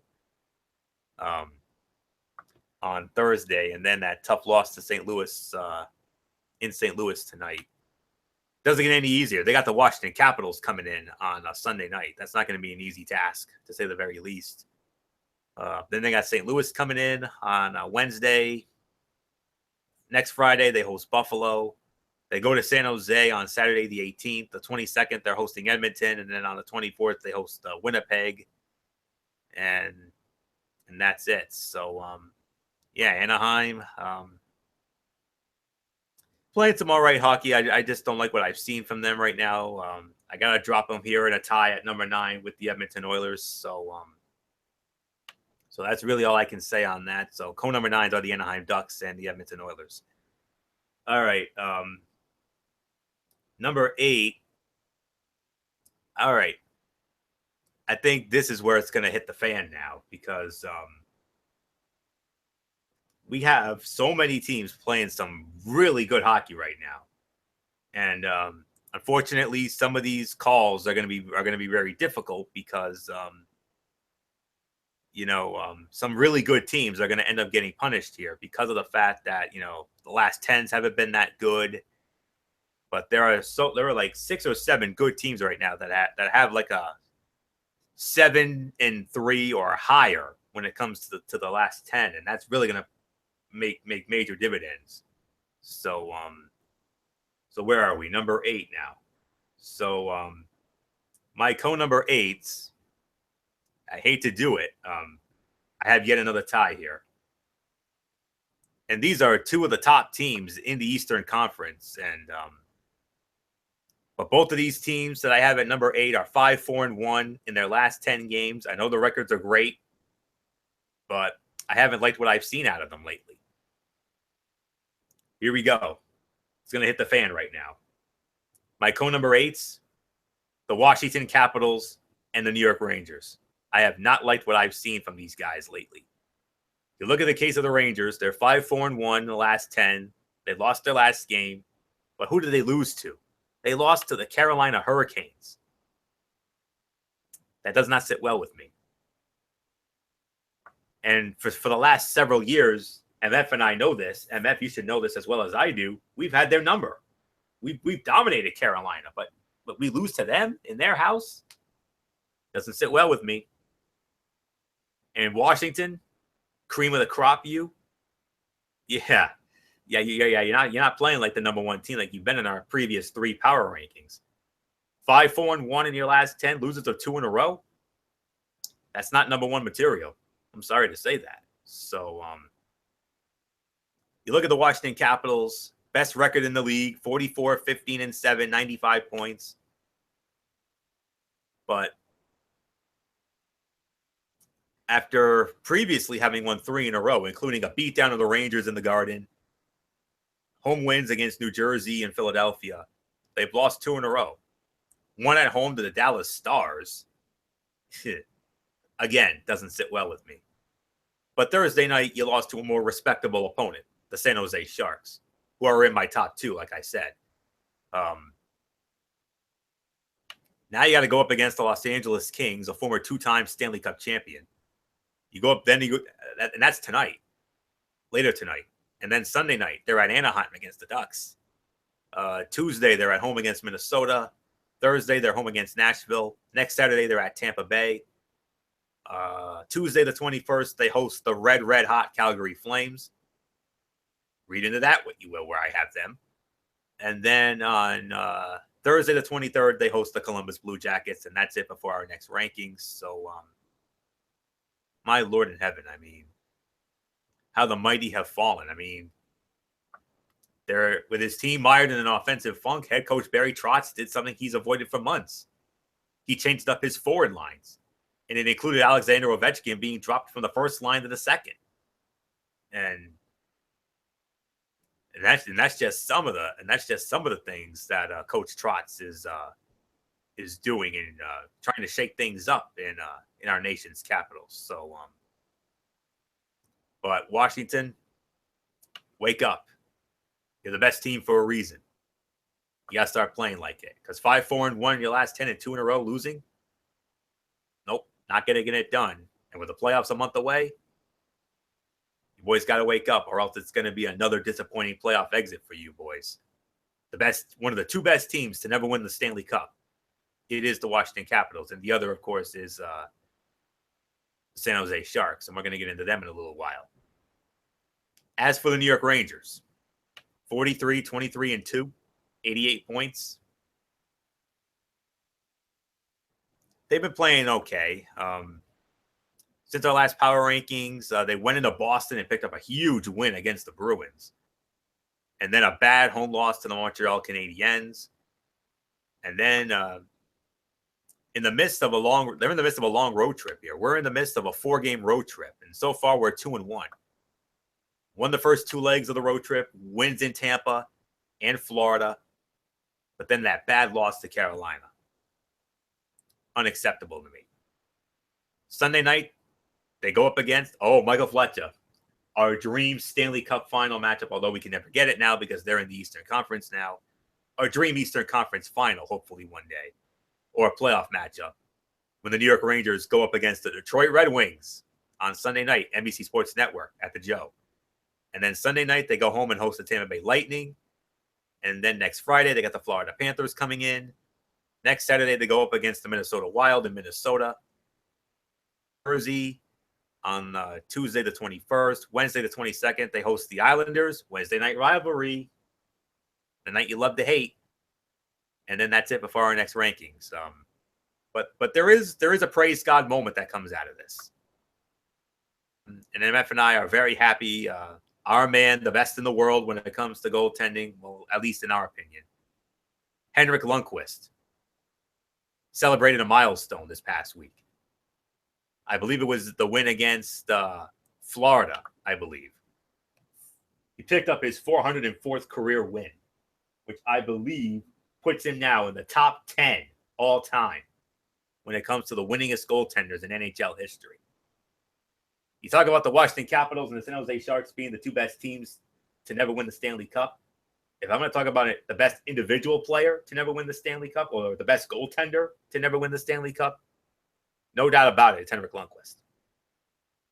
And MF and I can tell you that firsthand. I mean, 2014, we reached the promised land. We go to the final. MF and I celebrating on that great Ranger roundup that I'll never forget. One of the greatest broadcasts of our career, no doubt about it. A cup that they should have won, but you know the whole story. I'm not going to, beat around the bush on that. But Henrik Lundqvist with 404 career wins, now in the top 10 all time. More power to him. And we're so grateful that he's on our team. And I don't know. I can never fathom the thought of him being on another team. I hope and pray that never happens. I have faith that one day, this team's going to win the Stanley Cup. It should have been 2014, but it wasn't. But it is what it is. But hopefully 2017 can be the year. But if not, hopefully somewhere down the road. I just hope that this guy does not retire without a Stanley Cup ring, because damn it to hell, this guy deserves one. Best damn goaltender to never hoist the Stanley Cup. And MF, pray with me that one year he will get that ring, and hopefully we can bring that cup back home to where it belongs, and we can add another banner to the rafters, the legendary rafters of the world's most famous arena, Madison Square Garden. So that's it. I know it hits the fan here, but I'm sorry, but there's just way too many good teams right now. So number 8s, they have to be a casualty here. I'm sorry. Washington Capitals, New York Rangers. So after all that, MF, how do you follow it? The way I see it, it goes like this. Total agreement. No doubt about it. I'm not going to, I can't even deny it. I was really debating, as a matter of if I wanted it to put the Rangers lower. Crazy. I was thinking. I actually at first was going to probably put the New York Rangers at number 9 in the power rankings. Like I was really distraught and not happy with the way New York has been playing lately. But you definitely have a valid point here. I was going to make an argument about Washington too. Where were they going to be? So I really had to think long and hard here about it. But I'm going to go with you. Just to be fair and just to be on the safe side, I'm going to call for the tie as well. So I'm going to also call for the tie and say that the Capitals and the Rangers are code number 8. So, yes, Michael Bull, I'll give it to you. Once again, I'll make it unanimous. I have a tie at number 8. It is the Washington Capitals and the New York Rangers. So, yeah, there's really nothing more to say. So, Florio, let's move on to number 7. And it's MF's turn. MF, who's at number 7? All right. Now we're going to get into the point is going to get ugly. Anthony, to start the little brawl, to say it, I'm going to initiate a brawl. And I know I'm going to cause a fight in the house. And the thing is, I'm not afraid of throwing some stuff around. So my number 8, when he knocked off the pedestal of one of the top teams in the NHL, I'm about to knock one of the top teams off the pedestal right about now. My number 7, forgive me for what I'm about to do, Minnesota Wild, 43-17-6. 6-4 in the last 10 games. That's great. You can't deny that. They're worthy of going higher. However, there's a lot of good teams at the top, and this is where the problem lies. There's too many good teams up at the top. There's a real red hot team. It many times tonight. I'm alluding to it right now. And then there is at least a good maybe 5 teams jostling for position in our top 5. I can't do it. as much as I wish I could, I can't. Minnesota, sorry guys, you're sacrificial lambs. Top team in the Western Conference, number one team in the West. But because of what you've done overall, body of work, last 10 games, do it. Sorry guys, I apologize. Please forgive me, Minnesota. I love you guys. You guys are awesome. But I got to do it this way. So, Michael Bullock, it's yours. Minnesota, number 7. You know what? I think Fletch makes a compelling case here. I'm gonna have to go with the Minnesota Wild as my number 7 as well. I mean, I haven't liked what I've seen from them. I mean, yeah, they are the top, one of the top teams in the Western Conference, but they certainly haven't played like it. So, yes, there's really nothing more to say. So, Florio, what's yours? Make it unanimous. Minnesota Wild, number 7. Originally, I had them at number 10, but because of some of the results from the night and the whole 9 yards, they go to 7.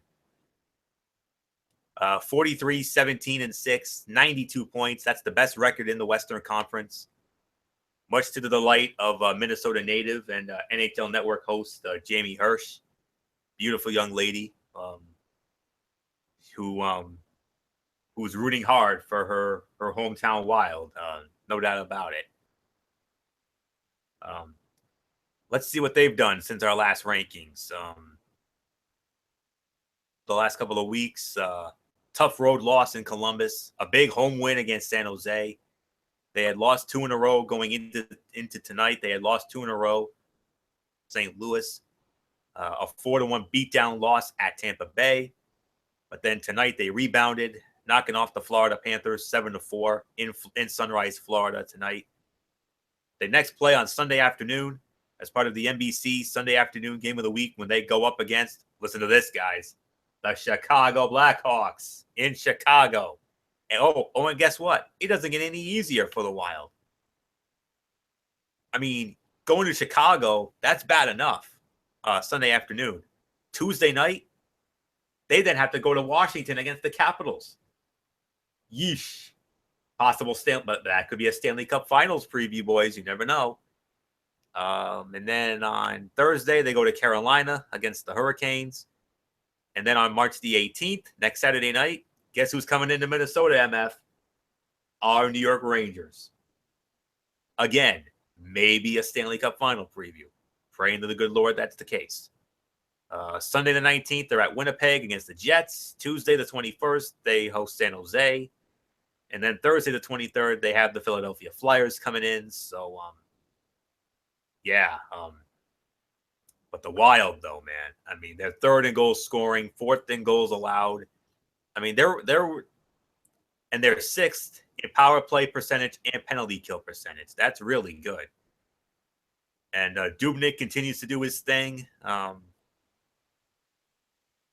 One of my front runners for the Vezina. Granlund continuing to play well. I mean, I like what it's good, but not. It's solid, but it's not overly spectacular with the Minnesota Wild right now. So, so they're my number 7 as well. So, now let's get into number 6 here, and the next couple of spots, we're going to have ties here, no doubt about it. And I'm just trying to comprehend where I should put these teams. But because of how well a couple of teams are playing, like I said, this doesn't get any easier. Like I said, outside of number 1, 2 through 10 was not easy. But I put it together based on some results. Very, very tough, but we got a couple of good teams that are on a couple of winning streaks right now. So my tie at numbers, it is number, 6 here? Yeah, 6. And we'll also have a tie in the top 5 as well. So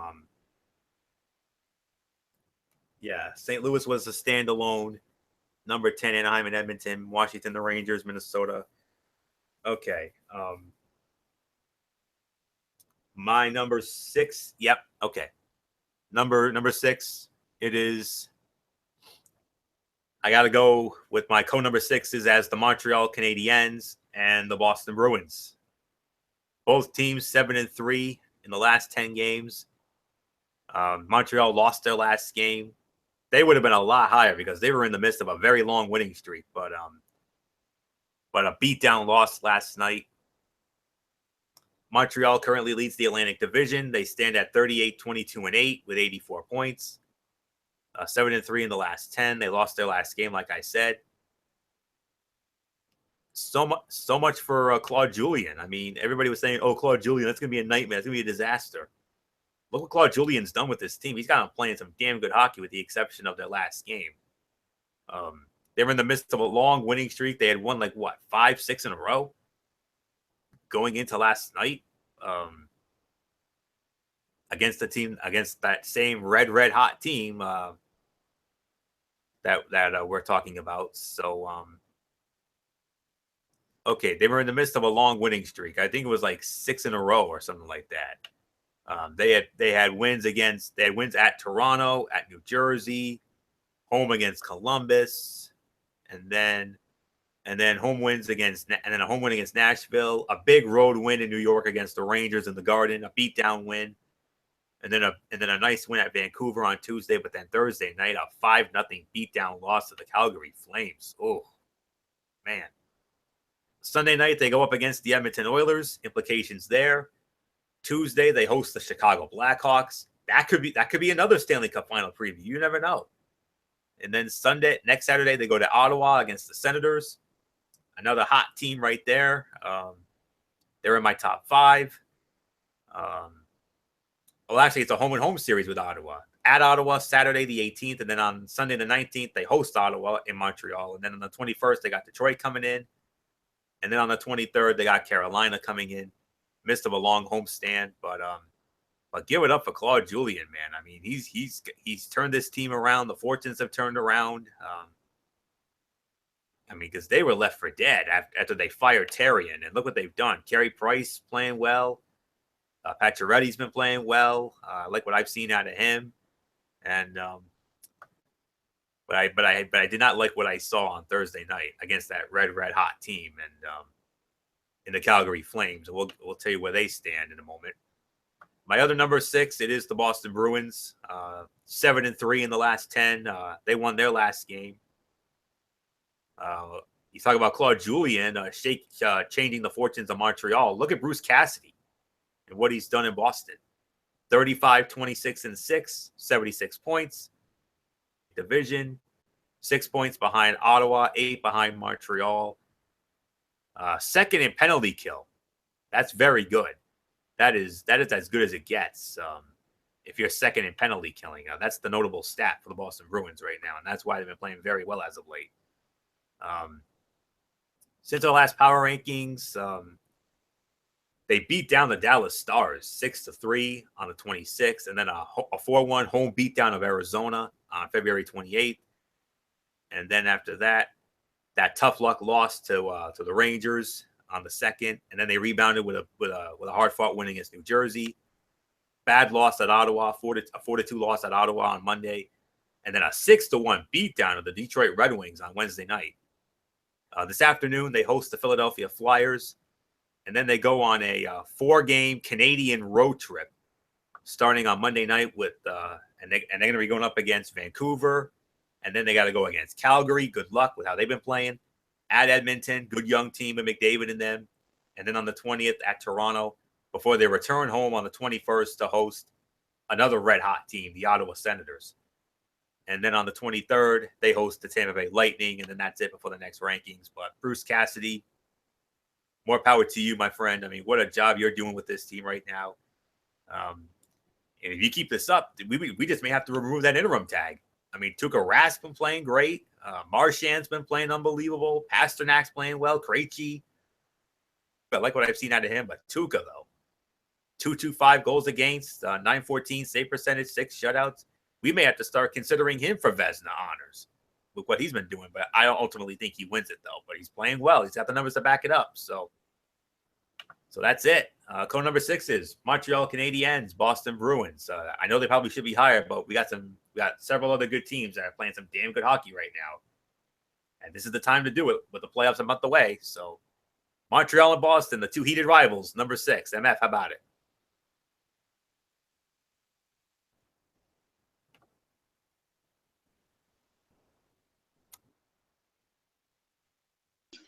Fletcher, you there?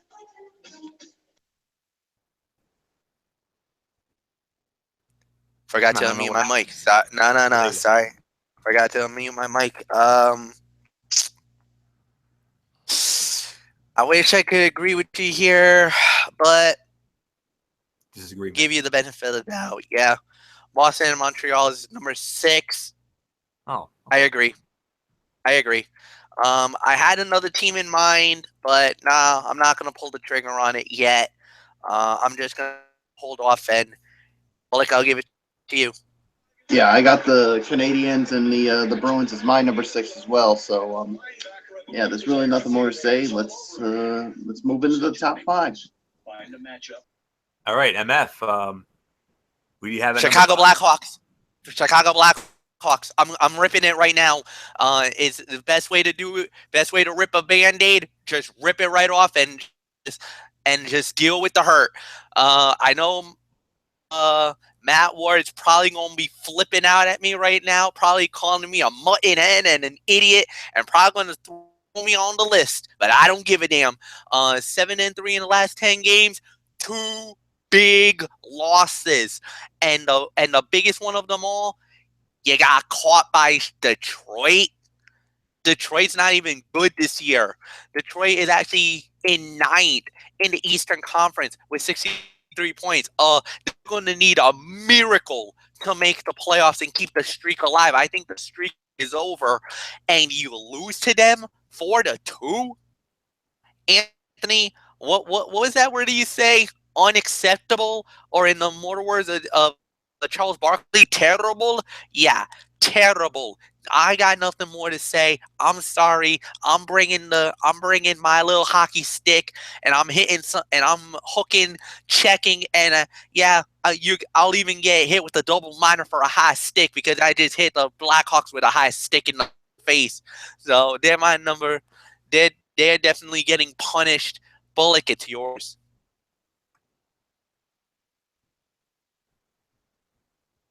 And I'm going to use another thing. They're getting checked into the boards as well.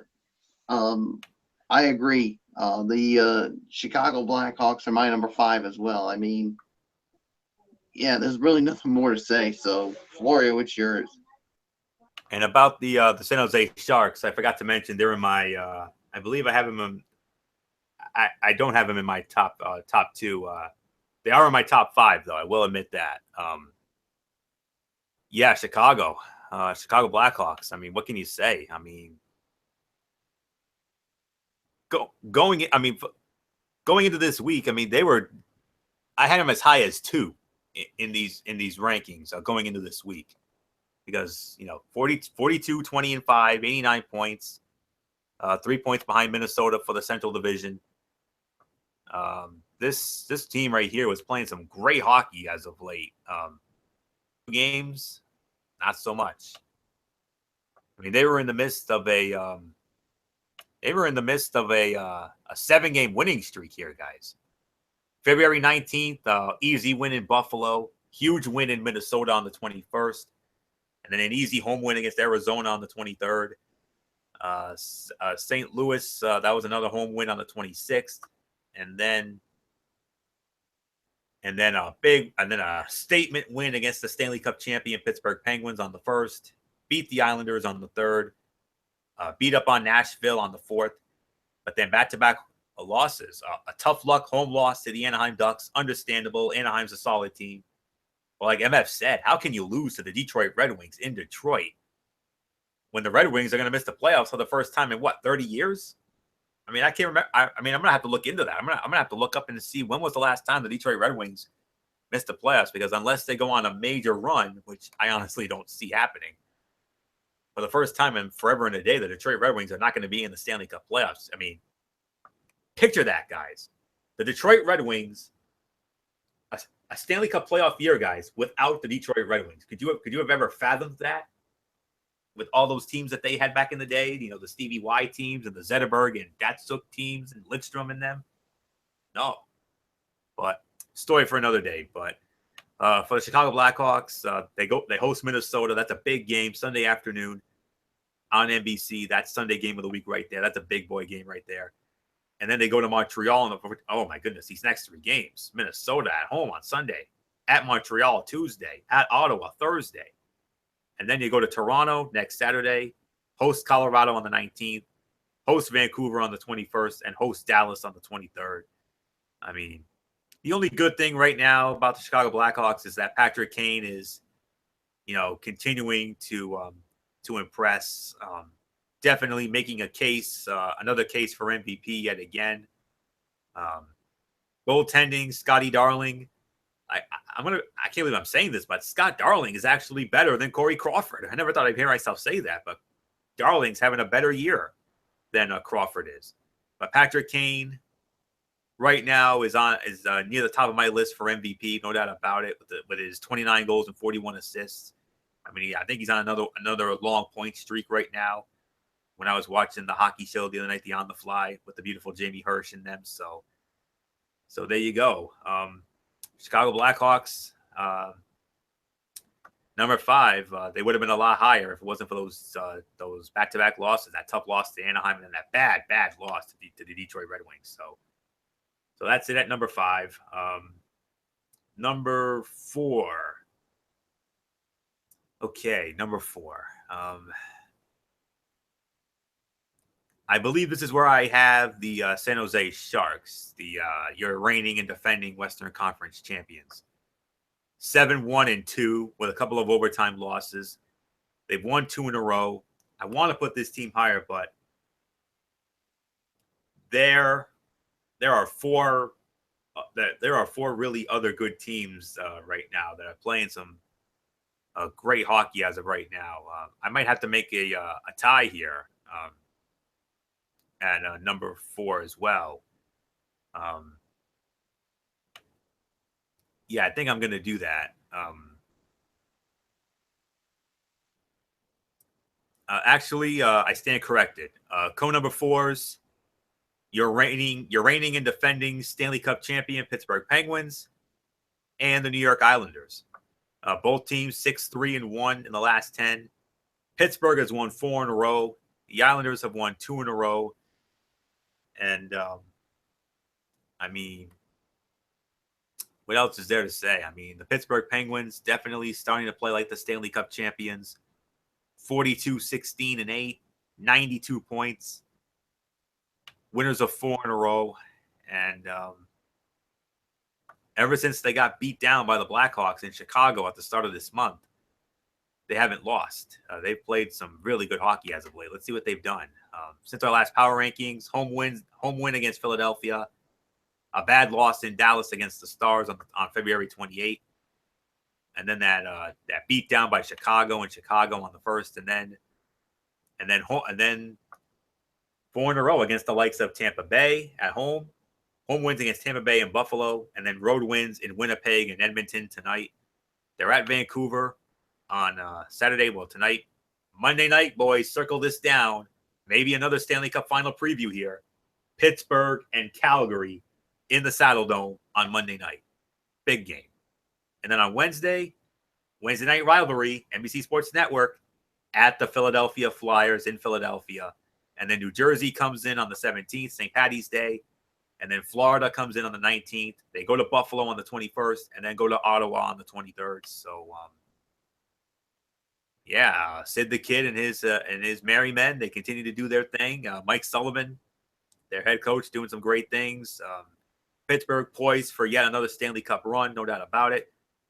Especially when they lead the league in goals scored. They have more goals than any team in the NHL right now, 233, which leads the league.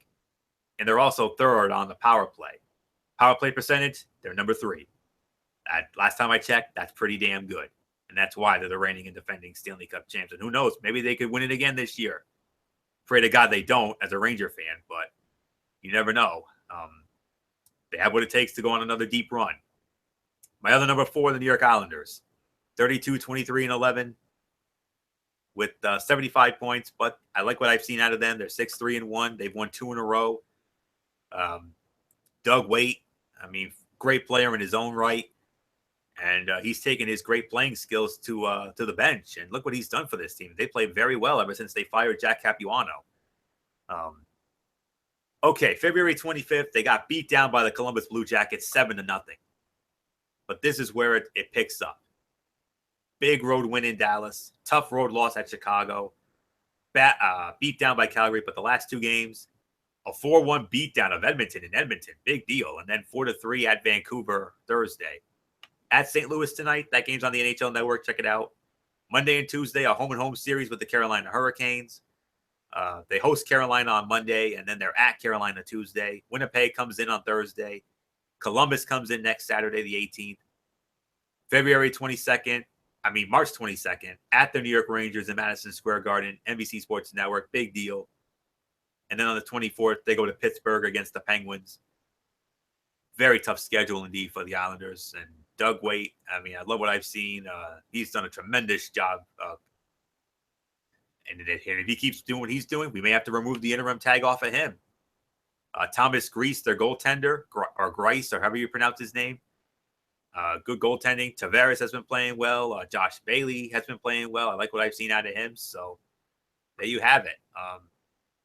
Code number 4 is Pittsburgh Penguins, New York Islanders. MF, how about it?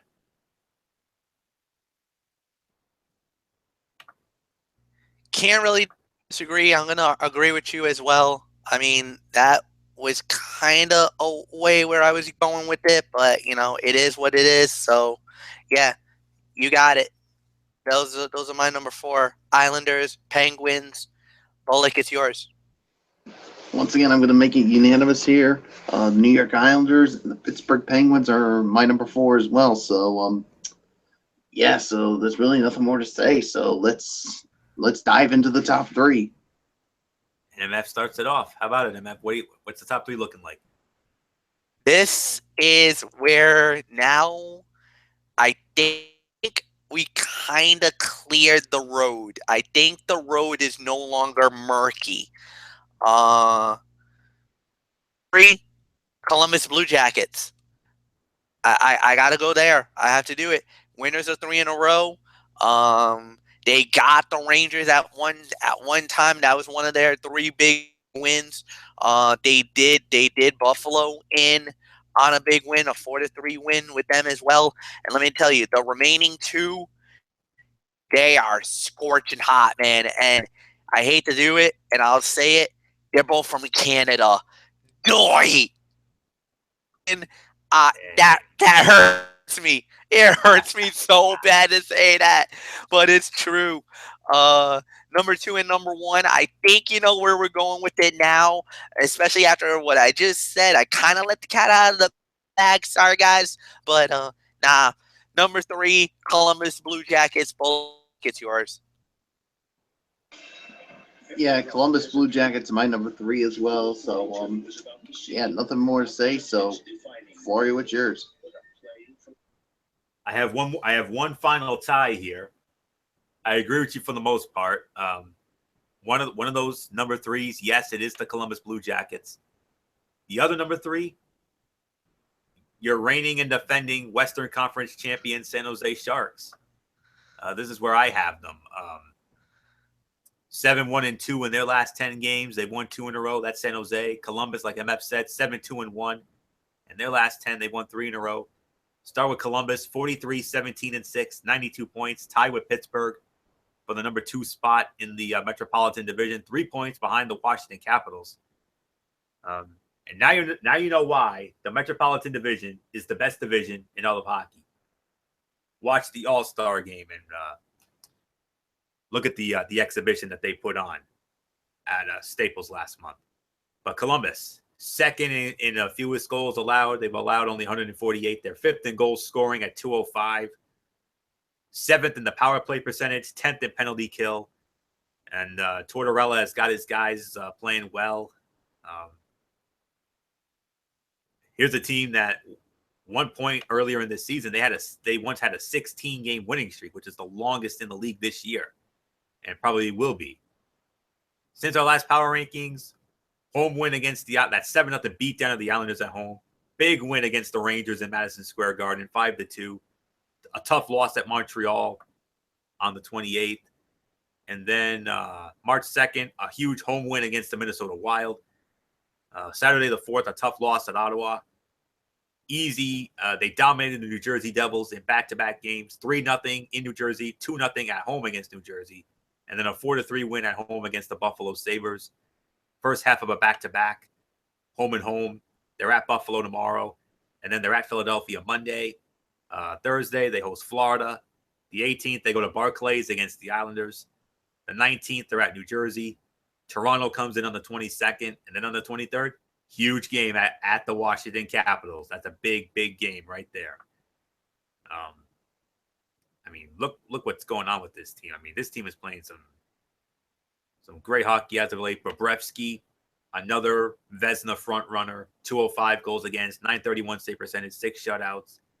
Kim Atkinson playing really good hockey right now. Same can be said for Alexander Wenberg.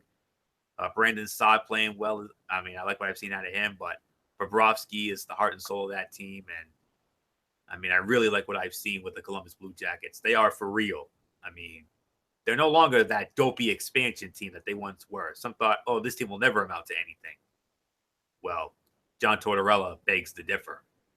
And we've seen what Tortorella can do. He did it in Tampa. He did it in New York. Didn't really do anything in Vancouver, but what he's done in Columbus, he's got to be commended for it. So hats off to you, Torts, like him or not.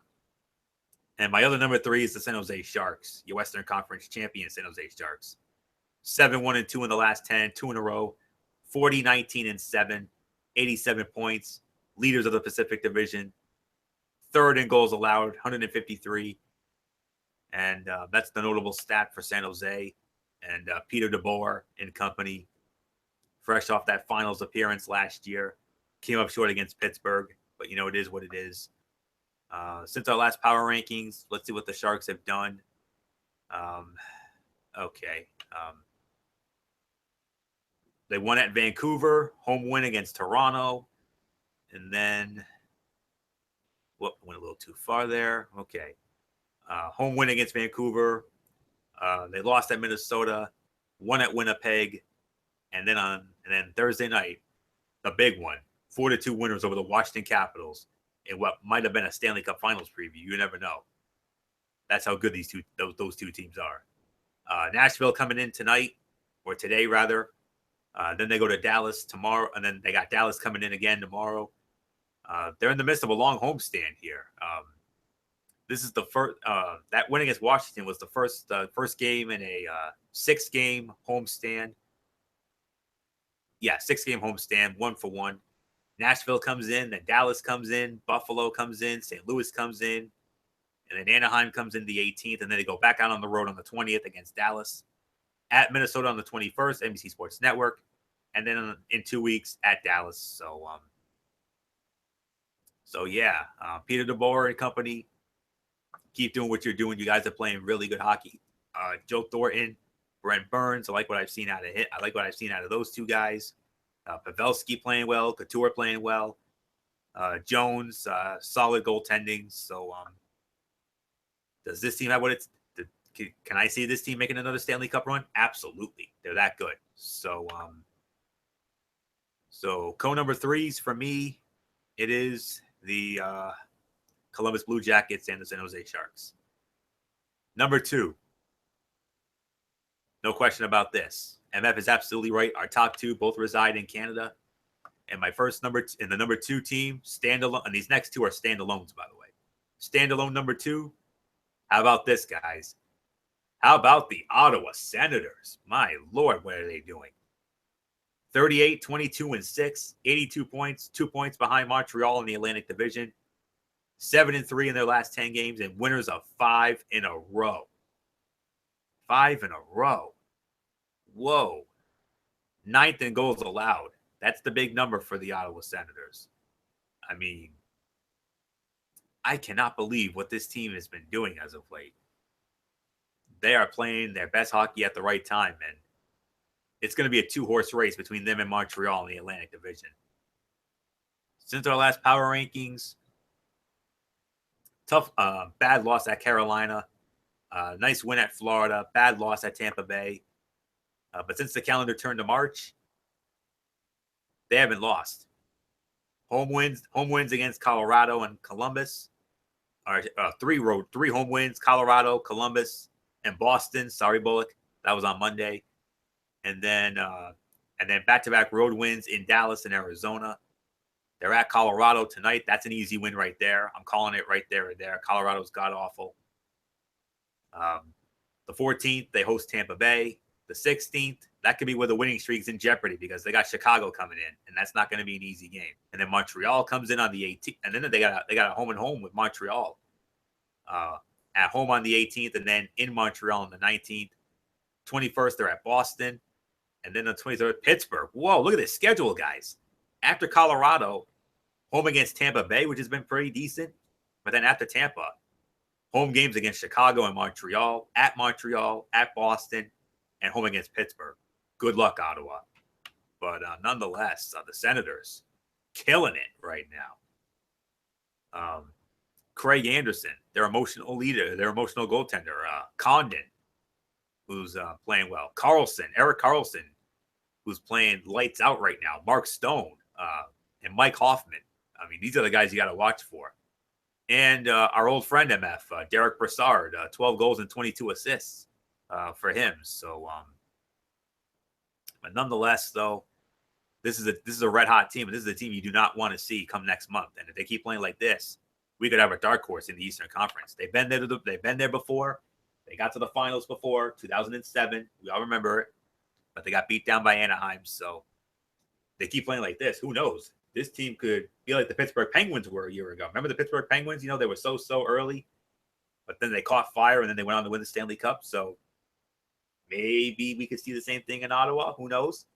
And we could see the first Canadian Stanley Cup champion since 93 when Montreal won it all.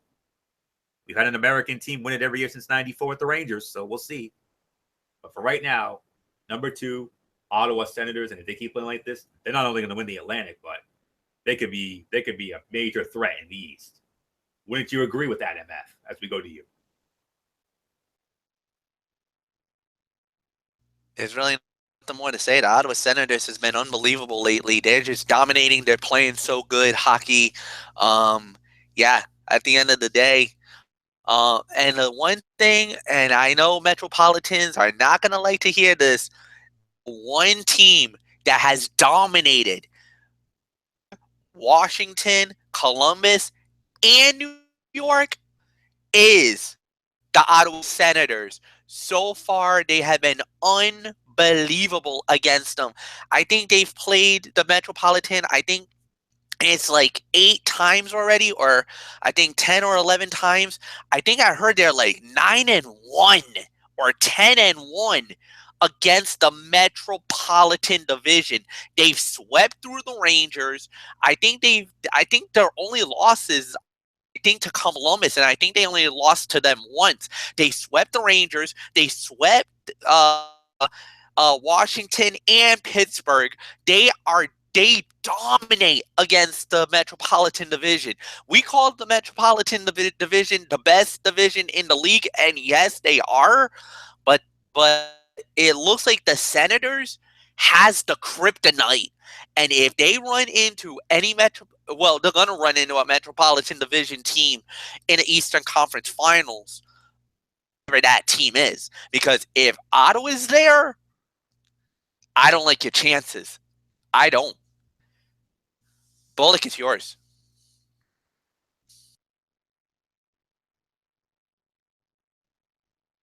Yeah, my number 2 is the Ottawa Senators. So yeah, there's nothing more to say. Let's move on to number 1.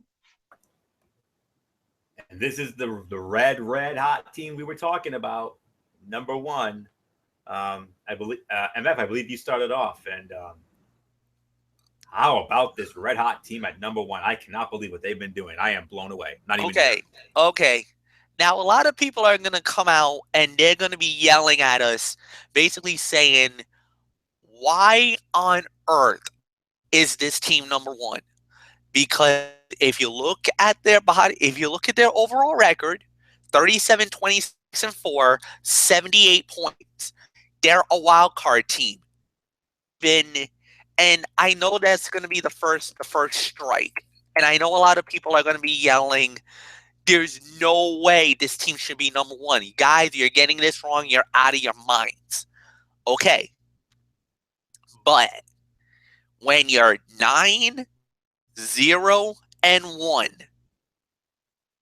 of 8 in a row, including a 5-0 wipeout of the Montreal Canadiens, who is right now basically the top team in the Atlantic Division and maybe the fifth best team in the Eastern Conference, and you just wipe them out like that? Calgary Flames, you have put yourself on notice and you have caught our attention. And normally when you get our attention, and we don't we don't really notice it. Not a lot. But let me tell you guys, they have been so damn good in the last 10, they've been so damn good lately. I mean, okay. Let's go back, and Anthony, you can sit back and relax for a little bit, because I'll take this here. So, you want to know when all hell broke loose and this team basically caught fire? You gotta go all the way back to a home game where they wiped out the Philadelphia Flyers. That was on February 15th. Then they had the overtime loss, which was with the Vancouver Canucks. That was on the 18th. Okay. Nashville. A win over Nashville. A win over Tampa Bay, Florida, Carolina. Then they did the LA Kings in. They beat them. Then you beat Detroit, the Islanders, and you wipe out a 5-0 win over the Montreal Canadiens. Yeah, you definitely caught our attention. Our ears are now perked, and we're like, oh, bad. Like, this is bad. What on earth is going to happen now? So, big game coming up. Well, it's the Winnipeg Jets, but then they have a stretch where this is the equivalent of be a man. Up against Pittsburgh, at home against Michael Bullock's Bruins. Then you got a 4-game homestand. Then you got Dallas, the Kings, on the road against Washington, on the road against. Then you're on the road against Nashville. This is gonna be the make or break moment, because if you really think about it, right now you're looking at basically playoff caliber teams. I mean, Pittsburgh, they're in. Boston, right now they're in. Dallas, they're in. LA, fighting for their lives right now. They're not really in, but they're fighting. Number 1 seed overall, best record in the league, and you're going to Washington. Good luck with that. And you also got the Nashville Predators, and the last time I remember, I think they are right now in the. I think Nashville's in the mix for the playoffs. Let me see. Nashville are a playoff team. So, big moment. This is where you got to rise up. If you do, you're probably going to cement yourselves as a legitimate contender in the playoff. You fall off here, well, then you become a one-hit wonder. We'll see. Number 1, teams. Michael Bullock, it's yours.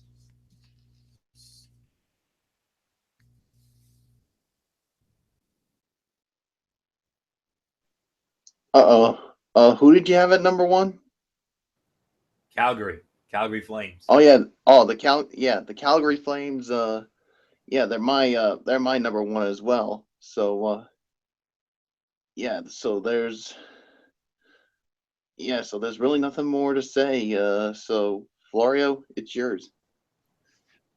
Number one with a bullet, no doubt about it. This was easy, no brainer. Calgary Flames, 9-0-1 in the last 10, winners of 8 in a row. Oh my Lord in heaven! I mean, the 8-game winning streak it ties for the longest winning streak since the team moved to Calgary from Atlanta back in the 1980-81 season.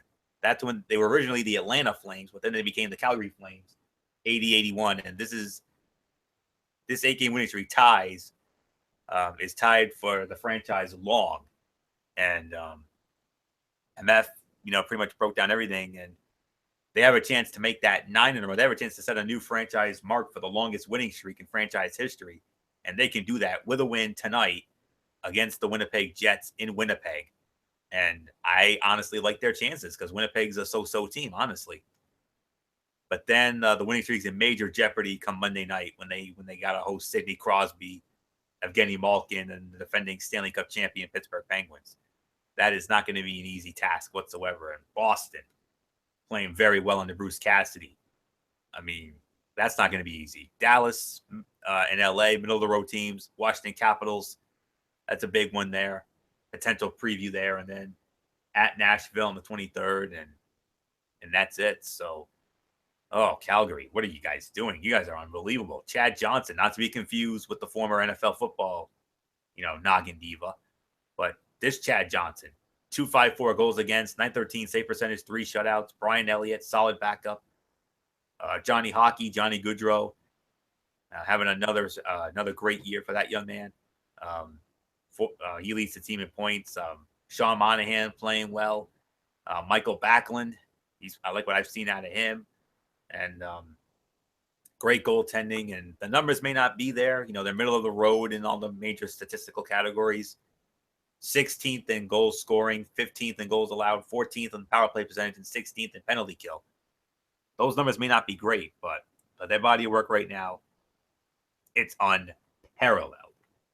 Now, I can't say the same for certain teams out there, but it is what it is. And if you were wondering, when was the last time the Detroit Red Wings missed the Stanley Cup playoffs? Because they're in the midst of probably missing it this year. You got to go all the way back to the 1989-1990 season. 1990 was the last time the Detroit Red Wings were out of the Stanley Cup playoffs altogether. So we could be looking at our first Stanley Cup playoff year since 1990 without the Detroit Red Wings. Can you even fathom that? You can't. But nonetheless, number one with a bullet, no question about this. It is the Calgary Flames. Job well done, guys. You guys are playing some damn good hockey at the right time. And like the Ottawa Senators in the East, this team could be a dark horse in the West. I mean, I know it's all about Minnesota, Chicago, and San Jose, and rightly so. But to you 3 teams out there, watch out for these Calgary Flames. You do not want to see these boys come next month, especially if they keep playing like this. So that's it. Calgary Flames, number one, signed, sealed, delivered. So that's it. So that's it for this edition of Strictly Sports. We hope you enjoyed it. We hope you had the green beans ready. Yes. So there you go. Time now for our shout outs here. We'll wrap it up with our shout outs. We'll open forum it like we always do. So MF or Bullock, whoever wants it first, take it. Save me for last, though. We got a very big future content coming up, especially on Sunday night. And we're going to, set that up in just a moment. So MF, Bullock, shout out time. Whoever wants it first, take it. It's all yours, guys. Yeah, I'll do it. So, yeah, of course, we want to thank you so very much for tuning into this show tonight. Of course, special shout out to all of our tremendous fans and viewers out there who continue to support our shows, whether it's this or Ridiculously Raw or the Cerebral Smack Talk. Doesn't matter. We really appreciate it. Of course, to shout out to the First Lady of the Wrestling Forum, Dee Dee Woodson, and of course, of course, to also to the Kevin Woodson and the rest of the Woodson family, and of course, to our other super fans, Matt Ward and Jason Hicksonbaugh, and of course, to all of our friends from high school days. You guys know who you are, and of course, to the Grand Poobah himself, Derek Ferreras, and of course, our local personalities from 6, 10, and 12. Of course, our personalities from ESPN, Fox Sports, MLB Network, NFL Network, NHL Network, NBA TV, and of course, to Status Sorrell and Lindsay McCormick, and of course, our friends from the Road Show, of course, former co-hosts Mary Larson and Megan Mooney, and of course, to the three current people, Will Gilbert, Brendan Kirby, Michaela Johnson. So, yeah, so that's going to do it. So until Sunday night for our break, as we look into the field of 68 when for the NCAA tournament. So this is Mike Bullock saying thank you all so very much for tuning in. And of course, you know the routine. Thumbs up. Talk to you later. Yeah, throw to Fortune 4 style. Bye for now, and enjoy your weekend, everybody. So, Fletch, it's yours. Yes, indeed. First off, I want to say thank you to all the great fans. You guys are the best fans in the world. To the super fans, you guys know who you guys are. To my friends in junior high and high school days, you guys know who you guys are. 2184 crew, love you guys to death. And that's it. So I'll see you guys Sunday night. So, how's the hand pounds? I'm out. Good night. Anthony, take it home. Now, real quick, gentlemen, what time is best for you guys when it comes to our big show on Sunday night? 10:30. Okay, is that good for you, Bullet? All right. That's good with me. Okay, all right, fair enough. Okay, so you heard that. So I'll set that all up in just a matter of moments. So first off, special shout out to all of our tremendous fans and viewers out there who continue to make our shows as over as they are. We appreciate it as always, especially the Fastlane preview video that we did last Thursday night. 205 views, gentlemen. 205 views. Unbelievable. So very much appreciate that. So of course, special shout out to the First Lady of the Wrestling Forum, Dee Dee Woodson, and the entire Woodson family. Shout outs to our friends and insiders, Matt Ward, Jason Hicksonbaugh, Daniel Luttrell from the UK, our other First Ladies, Kaiser Butler, Megan Silva, and Lexi Calloway. Our crew members, Tommy Souza, Eric Carrier, Jimmy Alden, Alvarez, and Rob Parsons. And of course, the man himself, the man who puts it all together, Derek Ferrera. We can't forget about him. All of our personalities, 6, 10, and 12, ESPN, Fox Sports 1, NHL Network, NBA TV, NFL Network, MLB Network, the whole 9 yards, ESPN, everybody else. Of course, special shout outs to Lindsay McCormick. Actually, I believe today is Lindsay McCormick's birthday, her 30th birthday today. So a very special happy birthday indeed to Lindsay McCormick, one of our all-time favorites, an all-time personal favorite of mine. And it's funny because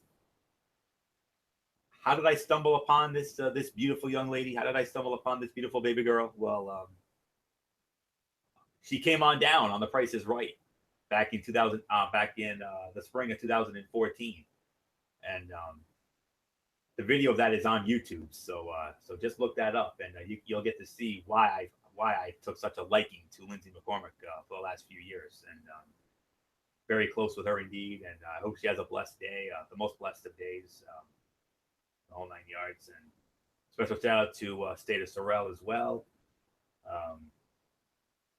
And of course, our friends from the Road Show, Will Gilbert, Brendan Kirby, and Michaela Johnson, as well as the former co-hosts Megan Mooney and Mary Larson. And last but certainly not least, a very extra special shout out to my wonderful church family at Oasis of Grace Ministries on 464 Silver Spring Street, Providence. We need a church home. Check them out. Exit 25 off Route 95. Oh my goodness, what a service we had tonight. It was a very beautiful service tonight, a very emotionally charged service. I mean, definitely a night I'll never forget. So, and the fun doesn't stop there because Sunday morning, we got the traditional Sunday morning service. And then Wednesday nights at 7, there's Bible study and some other things going on. So love them all to death. I'm grateful for all of them. I love and appreciate all that they've done for me the last couple of years that I've been there. So they're awesome, and especially tonight, it was another beautiful night, and I can't wait to see them all again on Sunday. So, all right, so Sunday night, as we get into our featured content, we'll next be with you Sunday night at 10:30 for the 6th annual Strictly Sports Selection Sunday Special. The three of us will be back, and we're going to break down everything NCAA tournament. We're going to look at each bracket region by region, and we'll tell you who we like in all the games, and we'll tell you who we like going to the Final Four, and who we ultimately think will cut down the nets in Glendale, Arizona on Monday night, April the 3rd. Looking forward to that. That's one of the personal highlights for me. That selection special. I mean, I love that show, and I cannot wait to break that all down with you boys on Sunday night. It's going to be a great night. And then Monday night, following Raw, we got Ridiculously Raw. As we continue on the road to WrestleMania, Monday Night Raw side of it from the Joe Louis Arena in Detroit. I mean, it's going to be a great night. I cannot wait to see how that show turns out. And then Tuesday night, hold that thought, because we got a nor'easter coming. We got another blizzard coming. And Derek Ferreira posted on the Wrestling Forum Facebook page that that Tuesday show could be in jeopardy because of the weather, because you never know, that it could bring power outages and the whole 9 yards. And so we'll see about Tuesday. So don't pencil in Tuesday yet. But if we are penciled in, it'll be 10 or 10:30s. The Cerebral Smack Talk over on MF Channel Race Fan 95. Where we review SmackDown Live and the Mikey's Mindset.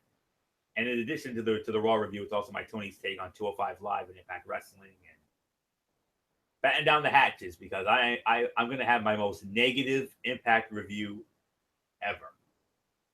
Because that show the other night, oh my Lord in heaven, was that, oh my goodness. I'm not going to give too much of it away. That's all I'm going to say.